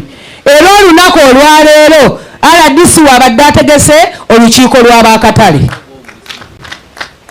akasembayo nze nga meya wa Gombe Division nyaniriza enteekateeka eno General Saleh gye yateekerateekera bannayuganda abawamu naye kano ke kalowoozo kange nsaba woofiisi zino zikolagane naffe kuba ffe tukolagana n'abantu abawansi kyeyamaanyi abeere mukulu nnyo mu nsonga z'ettaka naye akitwaza amataka g'abantu omuntu agamba nnyina kyapa ne bakyamaani tabaako kyamugamba ogenda okuwulira nze babadde bankubye ennaku ezo nyenze ku sayiti mwami Boogi ng'aleese abasirikale Nathan Boogi oba maama walandiza omumanyiko Nathan Boogi aleese abantu baagala kunkuba aŋŋamba otubuuza ebyogeranga ani eggombolola yange nze ssentebe ate awo oli gumite bane musooke mukubire omukulu mu ngalo naye maama njala okukakasa ow'ekitiibwa mukama wange teri agenda kuddamu kunyeenya ssebo kammalirize era mubiraba bagamba ebyatulwanya bikoze eki kani imagine ne tujja ku mukolo guno nga nawe disite yaweereddwa bbaluwa mu butongole emuyita wano ate nga yakulira security mu Nansana municipality kitegeeza naffe ffennyini abakulembeze tetunnakola ki muwe woofiisi zaffe ebitiibwa ffe twajja kuweereza abantu nze mpeereza abantu ku bwereere kubanga mbulamu okuba n'emirembe abaana bange basoma abaana bange beebaka kuba pulezidenti yaleeta emirembe ffe tugenda kubaweereza era tetugenda kukkiriza abanyigiriza ekijja kikole ki tusaba woofiisi eno ejja ekolagane n'ebitongole ebyowansi emanye nga amazima n'obwenkanya kuba Katonda n'ensi yange. Salaamu alaikum wa rahmatullahi. Banaye mwebaze maama ono olw'obugambo bwe naye njala otereezaamu wakano mukulu wa RDC ng'agenda okwogera ne Kristiom y'omu ku booganayiza b'omukolo guno lwakuba ndowooza ebbaluwa yabadde tagikutuusizzaako oba mu bigambo naye y'omu ku booganayiza mwenyinaze. Genda mu maaso ssebo. Kituufu comrade Ndiwalana, kituufu nnyo. The Honorable Ministers, Mama Judith Nabakova, Minister w'ettaka, Honorable Minister wa Local Government, Minister Balamu Barugahare, Your Excellency the Ambassador, General Lukyamzi akulira akakiiko k'ettaka mu office ya President, our senior citizens, Muzeeyi Honorable Nadduli, ne Honorable Mama Saida Bumba ne Mama Sara Kizito, abakulembeze mwenna aba Nansana Municipality, Comrade Diso yimirira ko katono bakulabe, Diso waffe akiikiridde DPC ASP Bero, mama waffe Meya Mama Gombe, muzeyi waffe muzeyi Makinawa ya Dozereti, muzeyi wa kazi gumi, abakulembeze ba NRM mu Nansana, Comrade Isima namwe mwenna aba NRM, basebo ne banyabo, omukama mulungi ekiseera kyonna. Nze Charles Lwanga nkiikirira President mu Nansana Municipality ate nga myuka RDC wa Wakiso District. I recognize also my brother Comrade Ragadi. Basebo ne banyabo nze ndi musanyufu era ngenda kubeera brief. Ekisooka security wano weeri gulugulu twakikozeeko kubanga nze mpulira ebyokwerinda mu Nansana Municipality. Naye okusinga byonna njagala okwebaza ennyo Jeno Salimusale omulwanyi w'emirembe olw'eno enteekateeka ennungi ennyo ey'okuleeta ofiisi eno egenda okuyamba abantu ba Nansana n'eggwanga lyonna okutwaliza wamu. Nansana Municipality y'emu ku municipalities ezisinga obunene mu ggwanga lyonna nga tulina ebyalo 103, tulina emiruka 29 ne divisions 4. Nansana eno y'emu ku municipalities oba ne districts ezisingamu obubbi bw'ettaka. Abantu baffe abamaze okuganyulwa ennyo mu nteekateeka ya PDM n'enteekateeka ne programu za gavumenti endala naddala ab'ebibanja babonaabona nnyo ne balandi grabbers. Abantu baffe babonaabona kati weesanga Mama Honorable Minister ne Honorable Minister Baram weesanga nti offices zino eziteekebwawo President okuyamba omuntu wa wansi nazo ziri compromised. Abantu bano ababbi b'amataka balina ssente empitirivu. Ne bw'ovaayo ng'omuntu okulwanira omuntu wa wansi olemesebwa because these land grabbers are connected. Oba wakayingira mu nsonga ogenda okulira ng'essimu endala ekola ki ejja. So ffe tuli basanyufu nga Nansana nti ofiisi eno eteekeddwawo. Tusuubira nti omuntu wa wansi President gwe yalwanirira agenda kufuna obuweerero. Ensonga ey'okubiri, wetlands nazo ziweddewo. Bano abannema simanyi kye bakola. Bwe baba bajja mu bitundu byaffe okola operations tebatubuulira. NEMA has never involved us in the operations. Kati bw'ogenda mu Gombe buli awali entobazi wonna wonna eyiza waliwo factory oba waliwo alina activity gy'akolerawo. So tuli basanyufu olwa office eno okuba nti ezze ate ng'eteekeddwa mu Nansana Municipality. Ensonga ya katale nayo bwe yali yakagwawo nze ndowooza nze nali omuntu ow'okubiri okugitegeerako nga maama RDC ankubidde essimu era ne meeting abantu ba katale bamanyi bulungi nze nga mbalwanirira n'ebbaluwa gye nasembeyo okubawa nayimiriza agagabbi ne ŋŋamba tegasobola kutwala katale nga tuli ne meeya mu bbaluwa yange ekigambo ekyo mwekiri nti teri muntu n'omu agenda kukola ki kutwala katale kammwe lwakuba wano mukyerabidde. Meeting yaffe eya District Security Committee ebadde etuula lwaleero ku katale okujja okumaliriza ensonga yammwe kubanga ffe nga DSC nze ng'omukiise wa President sisobola kubeera mabega w'ababbi nendekerera omuntu wa wansi. Munjulire nti leero tubadde tugenda kubeera ffennaawo. Kituufu maama? Yimirire okikkaatirize. Kituufu? Very good. Naye wantu wakyogedde. So abakulu bayinza okulowooza nkolagana n'agaffere. Nze nsibye agabbi ne bankyawa ne banjogerera naye mbeera wamu n'omuntu abonaabona. Naye ebigambo ebyo ebitono neyanza nnyo neyanzeege tutuule Ntende, security nzigumivu. Webale nnyo Comrade Ndiwalana. Bannaye obugalo bwa RDC era ne wayimiridde wano y'omu ku ba testimony Haji Makinawa, who is one of the saviors, a man that came and stood before the committee and the general to tell the truth about Haji Makinawa. Sewe RDC tweyanziza nnyo. Njala otwala omukisa guno okuliko organizing abantu baffe kapeeka team gye twatandikira operation y'ettaka. Kapeeka team mwani muyimirireko babalengere.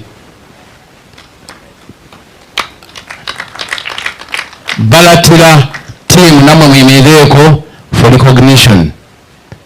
Abantu baffe balatemu etya? Kirema, abantu baffe ab'Ekirema Command Center. Then land reform namwe mwobe ku mikono.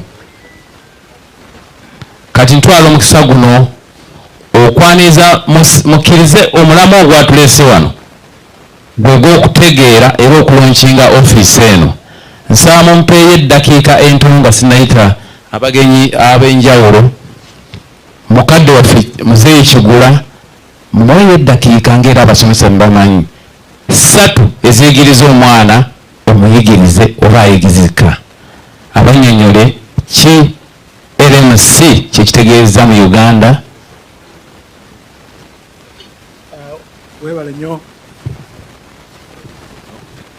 Webale nnyo Meja Ndiwalana, bakulu ba minisita n'abagenyi baffe mwenna. I'm going to explain briefly and hopefully clearly what the Land Management Center Uganda is going to do. Agenda obbannyonnyola ebikwatagana ku mulamwa gw'olunaku lwa leero lwaki tuli wano. And its objectives. N'ebigendererwa byakyo. And what next to do. Era naki ekiddirira nga tumaliriza okulonkinga kw'olwa leero. First and foremost, it's being established as a land resource center and a land data bank. Kiteekeddwawo nga ekifo ekijja okusangibwako ebikwatagana ku ttaka ate era webikuumibwa. Secondly, ekyokubiri, it will also be a repository of data and information on titled land ownerships. Era kijja kubanga kyekifo kimu ekyojja okusanga ojja okujja amawulire agakwatagana ku ttaka eririko ebyapa n'eritaliiko byapa. Such data is for selected areas of interest because such data is first and foremost the function of the National Land Information Center, a department of the Ministry of Lands. So the kind of data we shall be assembling and analyzing areas of interest interested in by the Ministry of Lands and other ministries and other government departments. Nti information eyo gye tugazalinze wano ejja kuba ekwataganyizibwa n'ebitongole bya gavumenti lwaki bandibadde baagala okukozesa era bagenda kikozesa batya nga obubaka obwo babujja mu ofiisi eno. An example, last year in June, ng'omwaka ogwaggwa mu June, were assigned to find out who owns land in Kampala and where. Era omwaka ogwaggwa mwezi ogwo gwa June twaweebwa omulimu ogugamba nti ani nannyini ttaka era luddawa mu Kampala. Kati kitegeeza nti kyonna ky'owuninga mu Kampala obadde omanyi tekimanyiddwa, kimanyiddwa nti ettaka lya Nambassa era gundi aliriko. So permission was given by the Ministry of Lands to OWC. Olukusoolo lwaweebwa Ministry of Land okuyita mu OWC to gather information on who owns land where in Kampala. Okukola omulimu ogwo. And we not only got information on who owns the land today, but also historically like the late Sir Daudi Chwa and Apollo Kagwa. Era tebakomaawo nti ani ali ku ttaka eryo lwaliro nti ndi walana Herbert nedda baanoonya n'eryo erikwatagana ku lyedda nga Sir Apollo Kagwa.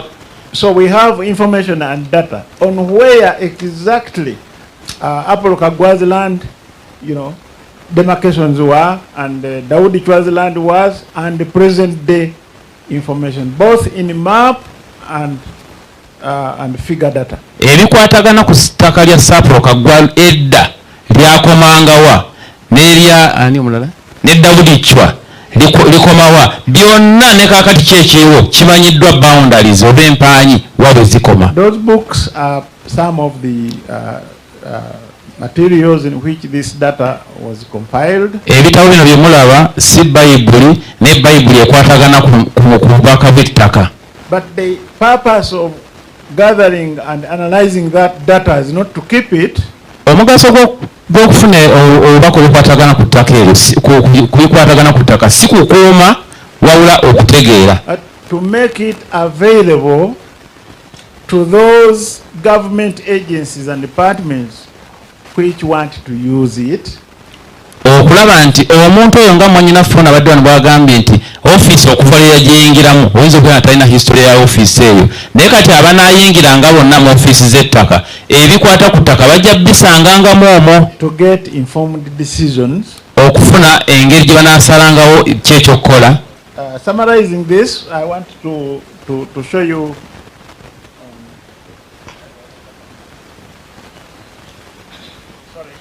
tagenda kuba muntu miggo ino office teri mu kibooko.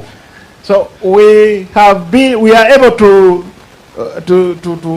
gather figure data, but also map data, map details and content of land plots, their shapes, and the plot numbers, and who owns what. Ekikwatagana ku ttaka lya Uganda olunaku lwali twagala tubanyonnyole nti akakiiko kano kakoze ebikwatagana ku ttaka okulitegeera sheepu yaalyo kati osobola otegeera nti erya Kampala district liyitawa wano n'empanyi we ziri muzirengera ate n'okutegeera ani aliriko. A small example here, government has departments. Nga kati ekisooka gavumenti erina ebitongole. It has National Forestry Authority, the Wetlands Department, Ministry of Water and Environment, and we have the Ministry of Land. But there are land titles which are being given out in wetlands and forests.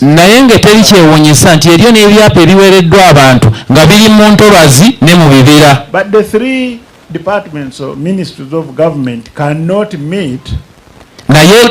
easily meet to identify who took illegally what in a wetland or forest. Kakati omugaso gwa kakiiko kano ne information gye mulabaawo nti ministry y'ettaka buli ebadde talina wejja bubaka nga buno okutegeera nti ani yakubibwa ettaka mu wetirandi eyakubibwa ettaka mu bibira n'otegeera nti ali wano naye kati information yonna tugirina wano olwaleero. Much as each of these departments have their own information and data, newankubadde ofiisi zino zirina obubaka obukwatagana ku by'ettaka bwonna, can help them know tusobola obbayamba okumanya which title was given out in a wetland or forest and who and what time and date. Tusobola okulaga kati ekyapa mukasa kyalina oba kiri mu wetland oba kiri mu kibira yakifuna lunaku ki saawa ki era ani yasayiningako. For example, here I'm going to show you this is Nakaseke district. Kakati wano wakulaga nga Nakaseke district. Central Forestry. Waliwo akataka kano kemulaba kalita bwabiika mu Uganda Central Forestry. Mulimu ebyapa biwerako bibino. There's some titles in that place. Plot 1, plot what zonna ziri wano.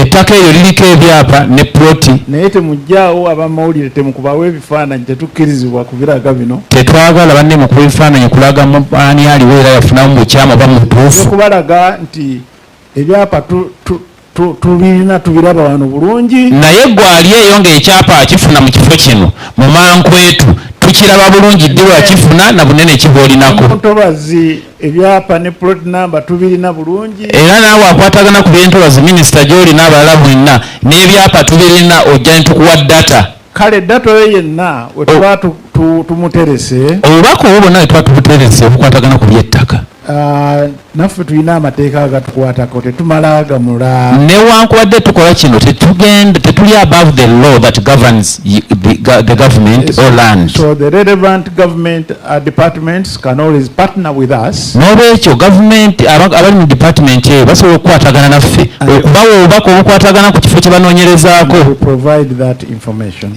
Obubaka wentukuwa. Lastly, ekisembayo is about land deconfliction. Engeri abantu gye bakozesaamu ettaka mu bukyamu. Deconfliction is to demobilize land disputes. Engeri gye tusalamu oba gye tukwataganyaamu embeera ezikwatagana ku bukyamu bw'ettaka. Yeah, we shall entertain situations tujja kukwatagana in which there are serious land tensions. Awali emitawaana emizibu ddala egikwatagana ku ttaka. We shall be offering support tujja kuba tuwa obuyambi for negotiated settlement of land disputes. Okulaba nga tutereeza abantu mu buterenkevu nga tetugenze mu makooti naye ne tusala emisango oli n'afuna ekiki. Naye mpuliddemu akalala abakulu ke boogedde wano abakulembeze nga RDC. Have had something mentioned by the leaders include like our RDC. Omukyala mayor ne LC. And the mayor and the LC. Nja kwebuuzaako ku mukulu atutwala. I'll inquire from our vision bearer. Oba kinaasoboka okuteekawo akawofiisi. If we put a meeting point with them. Akasobola okubu advisory okubuulirira abeebuuza ku by'ettaka. To see how we can help on those that come here to inquire about land. So in summary, n'olwekyo nga tumaliriza, we are not a department of the Ministry of Lands. Tetuli kitongole ekiri mu Ministry of Land. But we are an organization preparing to give support. Naye tuli ekitundu oba to the function of government.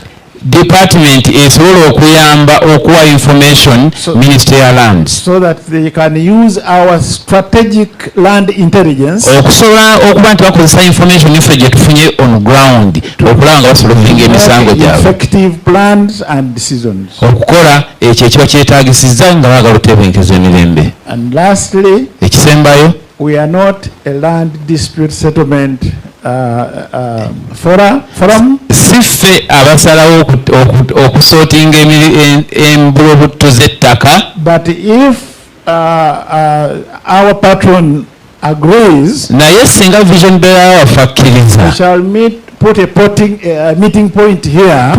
Tujja kusaawana ekifo ekyokusinkanangamu. Abantu they can get advisory, land advisory. So that people can come here for advices before they run into courts. Thank you very much. God bless you. Banayi mukubire Professor Kigula obugalo ene waffe ewajje no bagamba nti asanti sana. N'olw'obugambo olwo twebaza nnyo mukadde waffe Professor Kigula. We have done a good job. And we're still doing a good job. But the most important thing, let's pray for Uganda. We need peace. Ntwala omukisa guno bannaye okwaniriza His Excellency Ambassador Habib Kajimu of Malaysia ayongera ku gye tuli. You're most welcome, sir.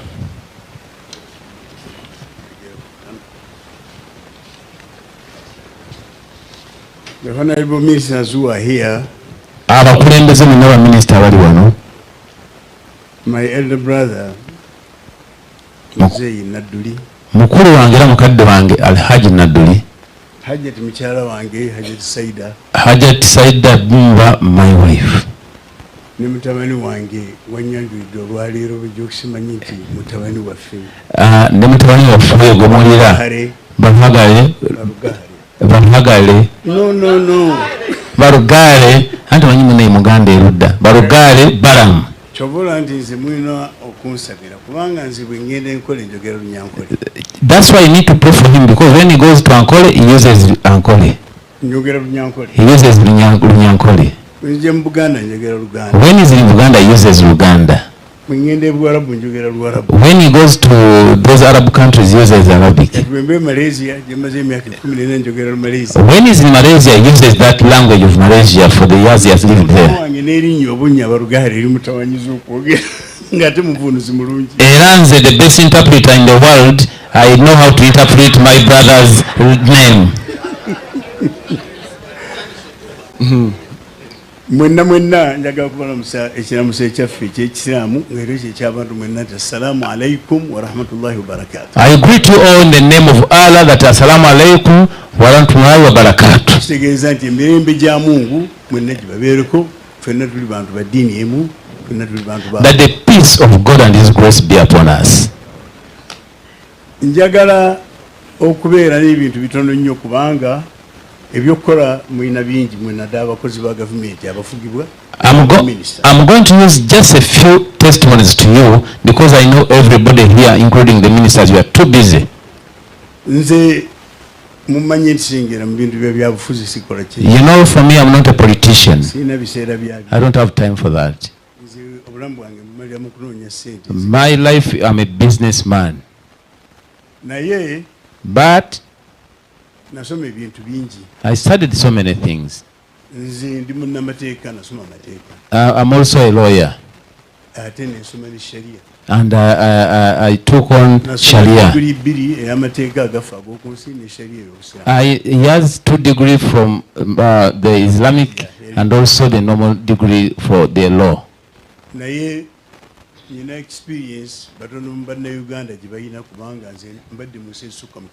But I have enough experience or a good exposure because I've traveled this world.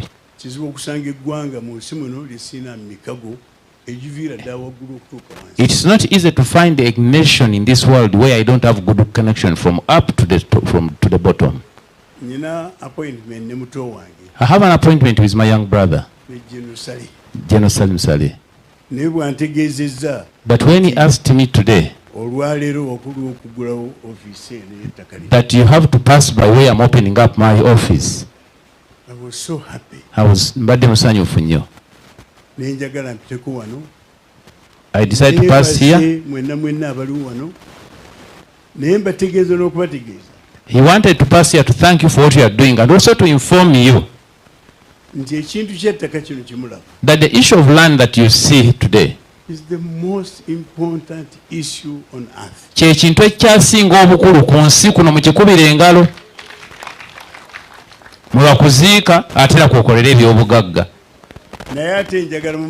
But I want you to know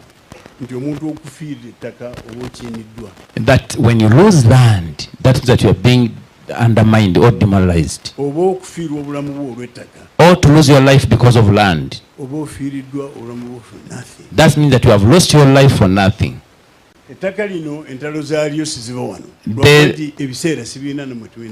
issue of land is not justice on surface. I want to give you an example of 7,000 years back. We are all religious people in Uganda. Others are Christians. You and even other Muslims.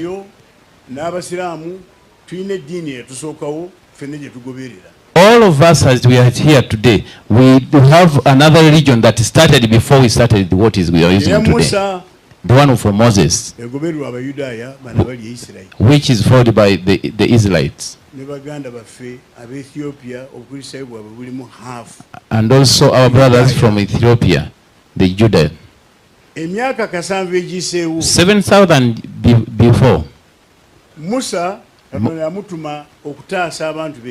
Moses was sent in Egypt to help his people. God's people. Yasanga bali ku ntalo za ttaka. He found them on land matter of war. Abayudaaya n'aba Egyptians nga balwanira bya ttaka. The Judea and the Egyptians, they were fighting for land. Kabaka w'Abamisiri. The king of Israel, Okulaga nti yenna nnyini nsi. showing them that I'm the owner of the world. Timwe mujja kubeera slaves. Abaddu. And he was telling them that he will be my slaves. Musa bwajja ekuzibwa Pharaoh yennyini Pharaoh. When Moses came, the one who was brought up by Pharaoh, he said, I've been sent. Yasanga abantu be nga bali mu nnaku etaganda. He found his people in dilemma of war. Yabagamba ebigambo bino. He told them these words. Yaga nti bantu mmwe. He told them that my people, njagala mumanye nti ettaka lino lye tukayanira. I want you to understand that the land that we are fighting for lya Katonda. is for God. He's one who made it. Era yalisikiza gw'abasiima. And he's the one who chooses the one to inherit it. N'olwekyo njagala mbasaba ekintu. Therefore, today I want to ask you one thing. Mwekwate ku kubeera abagumiikiriza. Be patient, each one to solve land matters. Mukole emirimu emirungi. Do good jobs. Temudda mu kuttiŋŋana. Stop killing yourselves. Enkomerero ya byonna agenda okuwangula. The one who finished the race yagenda okuva mu nsi muno ng'akozeemu ebintu ebirungi. is the person who lived this world when he has achieved wealth. Ettaka bwe muba nga temukoze solution yalyo nga bannayuganda abali awamu. Bwe muba temukoze engeri ki gye munaatambuzaamu ttaka nga mwegasse wamu nga bannayuganda bwe tudde olwaleero wano mu tenti muno. You will end up fighting a very unnecessary and unending war. Mujja kuba mulwana olutalo olutagenda kukoma olutandikira ku kaasangwawo kaawo kadda n'akaleero. Kifuna tifenna tuli wano nga twebaza muto wange Genosale akoze ekikolwa kye. That's why we are all here appreciating and thanking Genosale for his good visionary eye. Baminisita bonna bazze ow'amataka owa local government abakulu bonna aba intelligence bonna mukuŋŋanya ono lwakubanga ekintu kino kyekigenda okutuwa eddembe mu ggwanga lyaffe lino okuliwangaaliramu mu ddembe ffenna nga tugulumizagana nga buli omu alina rights ze oba si ekyo tujja kulwana. The reason why you see all these ministers, other people, the protocol you know around, why we are seated here, is to make harmony about land. Muyinza obutagatta ttaka lyammwe lino kati mulwanya. You might fail to hard up the issue of land. N'entalo eziriwo kati ez'amaanyi eziri mu Palestine. And you find like the wars you see in Palestine. Nze ni musajja wa myaka 73 ndi mukadde. I'm already now 73 years. I'm an old man. Naye olutalo lw'ettaka e Palestine. But the land conflict in Palestine, it's what is which came before him. He was brought on us when they are fighting till today. What has made fail about land of Arabs and Israel is about land. It's the issue of land. The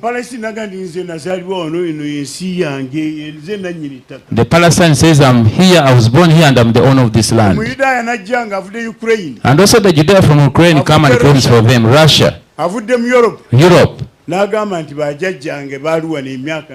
saying that all my great and great parents were here. That's my land. What has made us fail in this country? What has brought wars in those Middle East? I stopped on my way at Shell looking for petrol. And also the Shell people told us they don't have diesel. And those are much worried. It's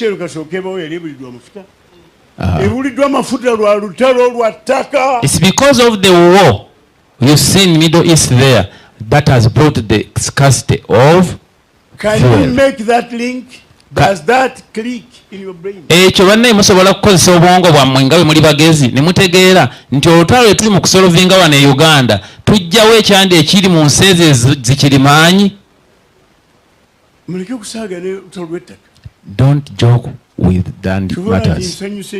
I'm so happy. Okulabanga omukulu ono RDC to see the DC. She invited the sister. And she came and they declared who are the wrong characters. And he told the General Chams that they are praying for you bad prayers.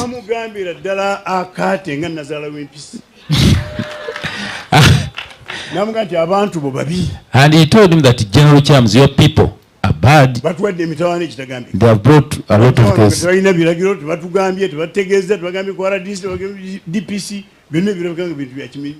They come without following protocol of security.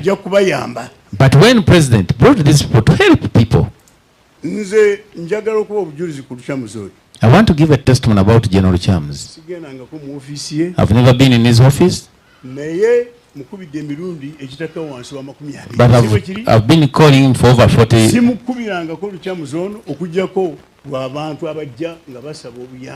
I call him for people who are looking for help. People who are suffering about land. Those widows. People who have issues concerning about land. The Pharaoh of this country. There is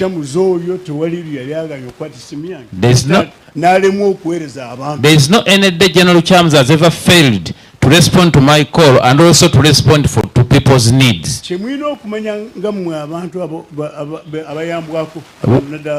What you need to know, people who are going through suffering, that people you see heading offices, that president give authority, some of them become too proud.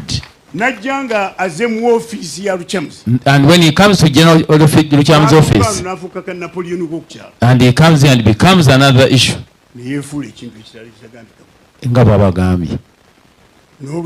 Therefore today, it is not General Chams that sends them to that.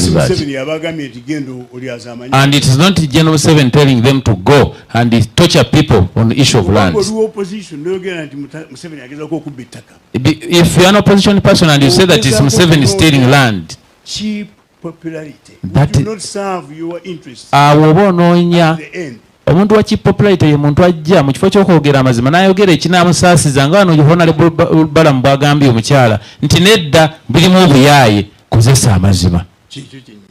N'olwekyo okuwaaba ne mwogera eri abantu bano ne batuusaako eddoboozi. Therefore reporting to these people like Mayor, when someone comes from General Chams, he will give it to you.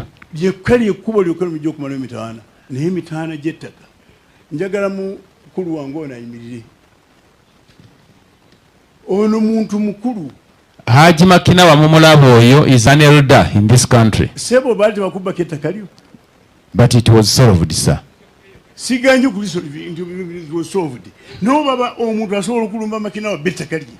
you can go and attack General Makinawa, ono yesi muntu wa kuzimba, ono muntu ye wa wansi. If they try also to come and steal my land, and I fight with them in the courts of law, I never went there to bring General Chams' guns. I went into the law until when I won. Because whatever I'm doing, it's documented. I never used my extraordinary power that I would have applied. I would have invited so many people to come and be involved in my land matters. I remained in the courts of law for 10 years until when he won. That's why you see him looking nice today. I want to thank you, my fellow Ugandans, that follow General Salim Saleh's advice to say that let's unite and solve our issues of lands one on one face to face, buyer to seller, dealer to LOC, and those people were involved. One thing that Genocide has done here in Uganda, the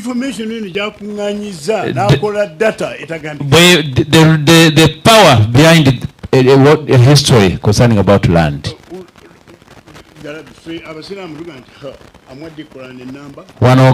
The Muslims say, that's why I think Hajat Salah is there thinking that it's Quran. I've never seen a bigger book than a Quran in size.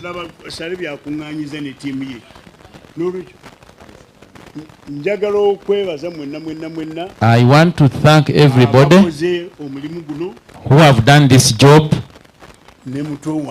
with my young brother Jerusalem for gathering this information. Mukiwulidde mwenna mwekwate mugoberere ebyo Jerusalem byatugambye twekwateko okusobola okumalawo emitawaana gy'ettaka lino. Banaye muwulirize ekyo. The only way to solve the issue of land, we need harmony than fighting. Nobody will ever win by fighting. Win this day. The secret about land,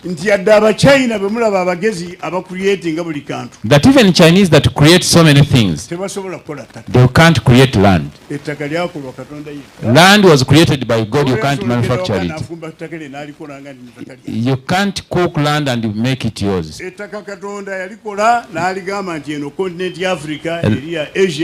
Land was not that it has continents where it goes.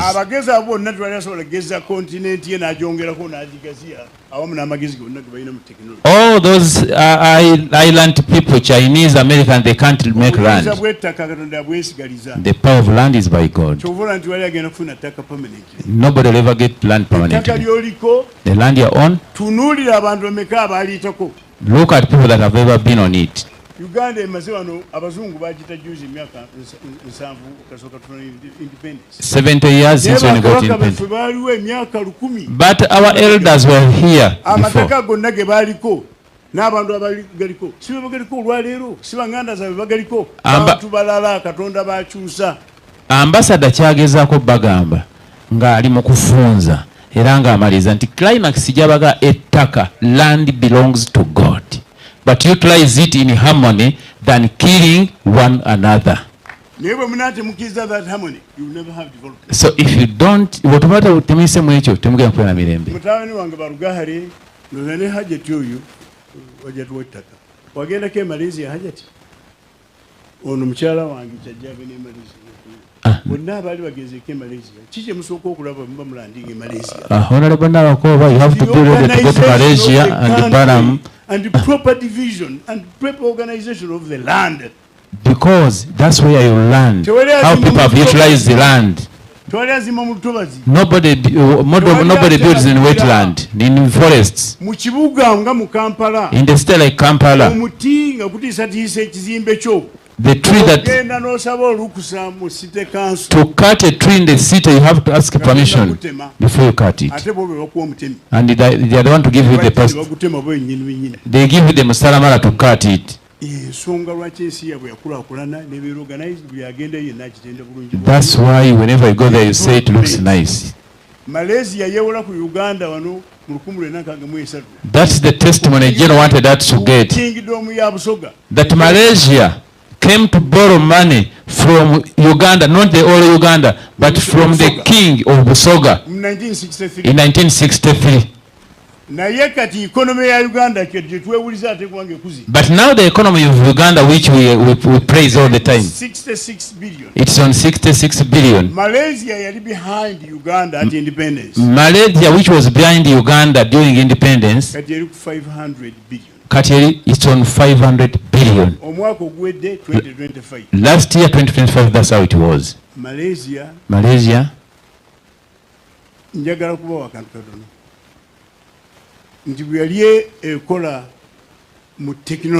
When Malaysia was trying technology, exporting technology products, is $110 billion.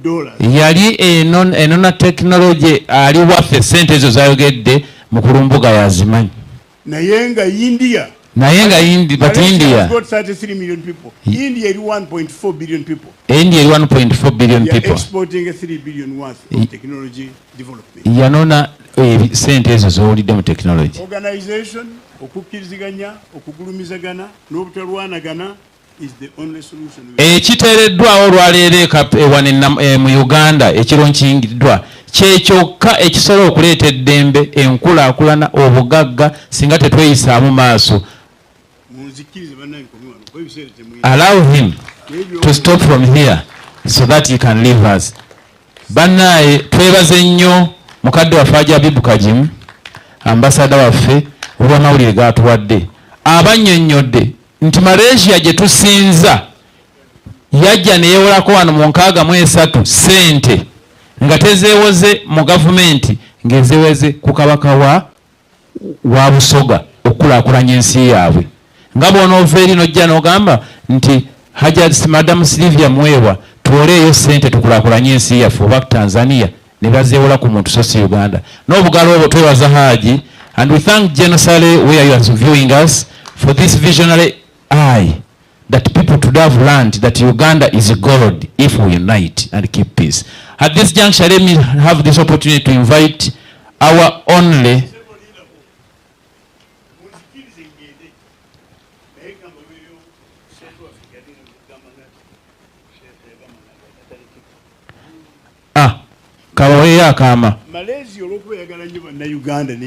The reason why Malaysia loves, because Malaysia loves Uganda, we have a way the relationship. Malaysia, in among the things that they gave us,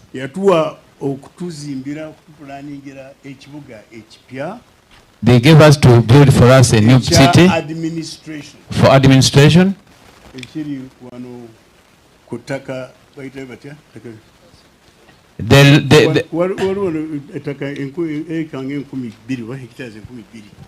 Abe Malaysia bajja wano ne balambula ettaka ne bali planningira ne ligwa okukola ne plans zonna. Let's clap for Malaysia.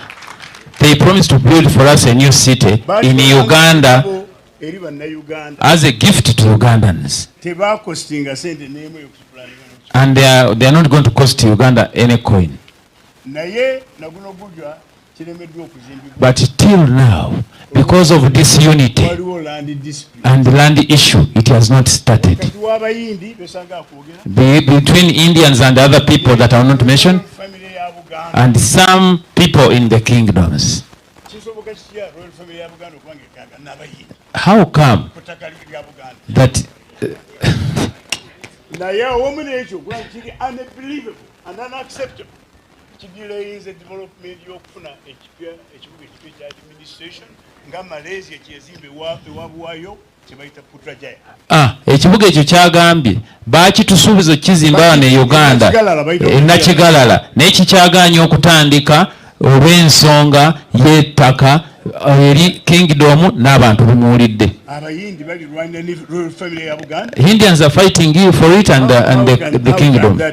Now the investor cannot put there his money. Nenga n'ebitongole ebya ISO ebya security ya Uganda bakola the investigation ne bakola conclusion ani mutuufu ku ttaka.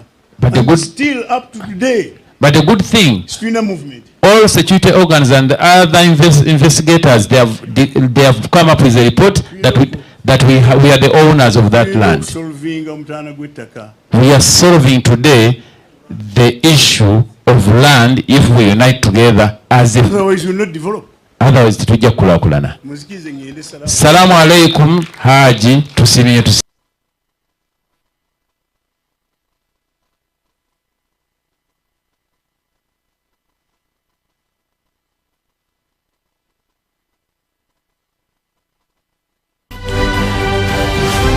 Don't miss on TV1.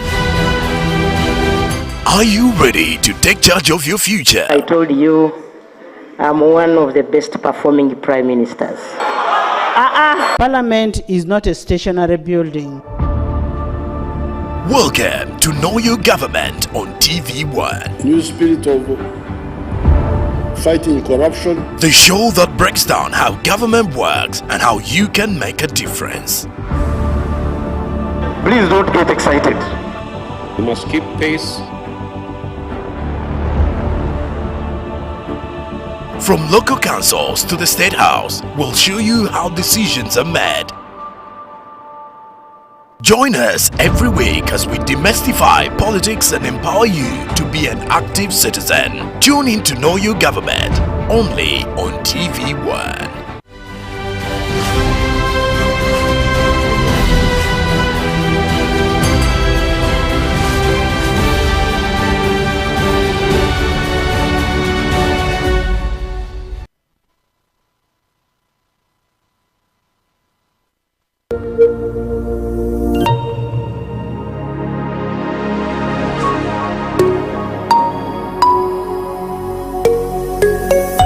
TV1. See the difference.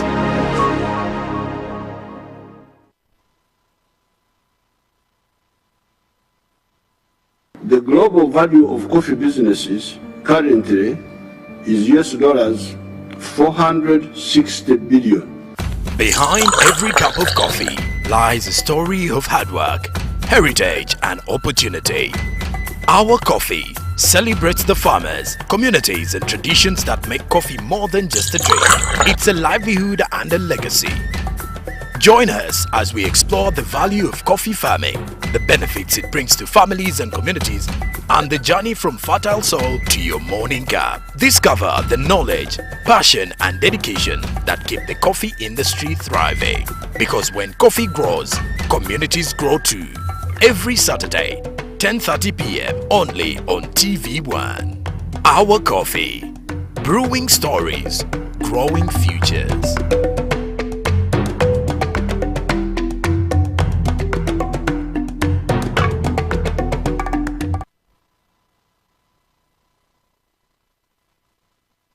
A clean environment begins with us. Go Green is the program dedicated to inspiring communities to protect nature, promote proper sanitation, and build a healthier, greener future for everyone. Discover practical ideas on waste management, environmental conservation, tree planting, and community sanitation. Because when we respect nature, nature sustains us in return. Let's work together to keep our surroundings clean, safe, and green for generations to come. Every Sunday, 3 p.m. only on TV1. Go Green. Small actions today for a greener tomorrow. Ready to find your dream home? Welcome to Property Time on TV1. Your ultimate guide to the best properties around town. Join us every week as we explore incredible properties, insider tips and expert advice to help you make the right move. Whether you're buying, selling or just dreaming, Property Time has got you covered. Don't miss out. Tune in to TV1 and let's make your property dreams come true. Property Time only on TV1.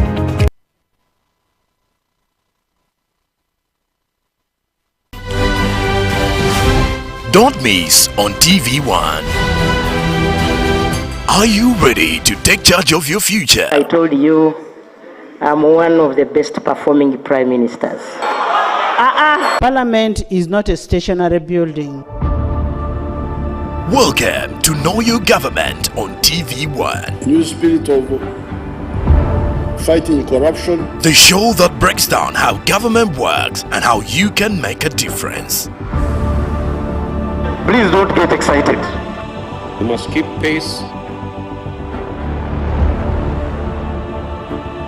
From local councils to the State House, we'll show you how decisions are made. Join us every week as we demystify politics and empower you to be an active citizen. Tune in to Know Your Government, only on TV1.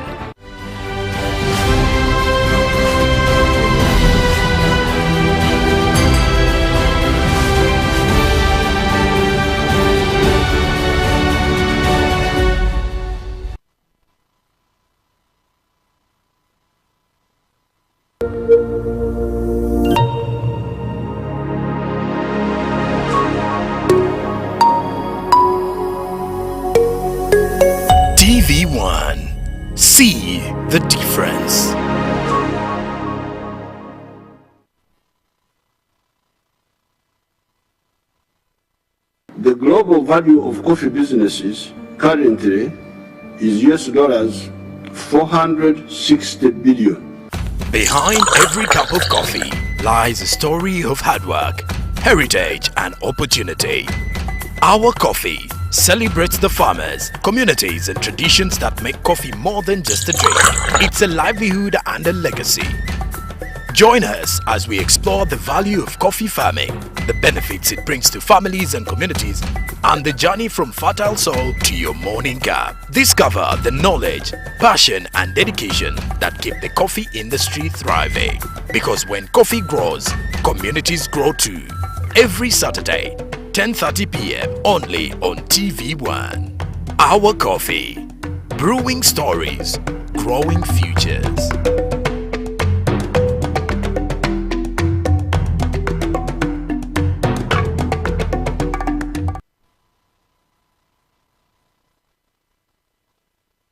A clean environment begins with us. Go Green is the program dedicated to inspiring communities to protect nature, promote proper sanitation, and build a healthier, greener future for everyone. Discover practical ideas on waste management, environmental conservation, tree planting, and community sanitation. Because when we respect nature, nature sustains us in return. Let's work together to keep our surroundings clean, safe, and green for generations to come. Every Sunday, 3 p.m. only on TV1. Go Green. Small actions today for a greener tomorrow.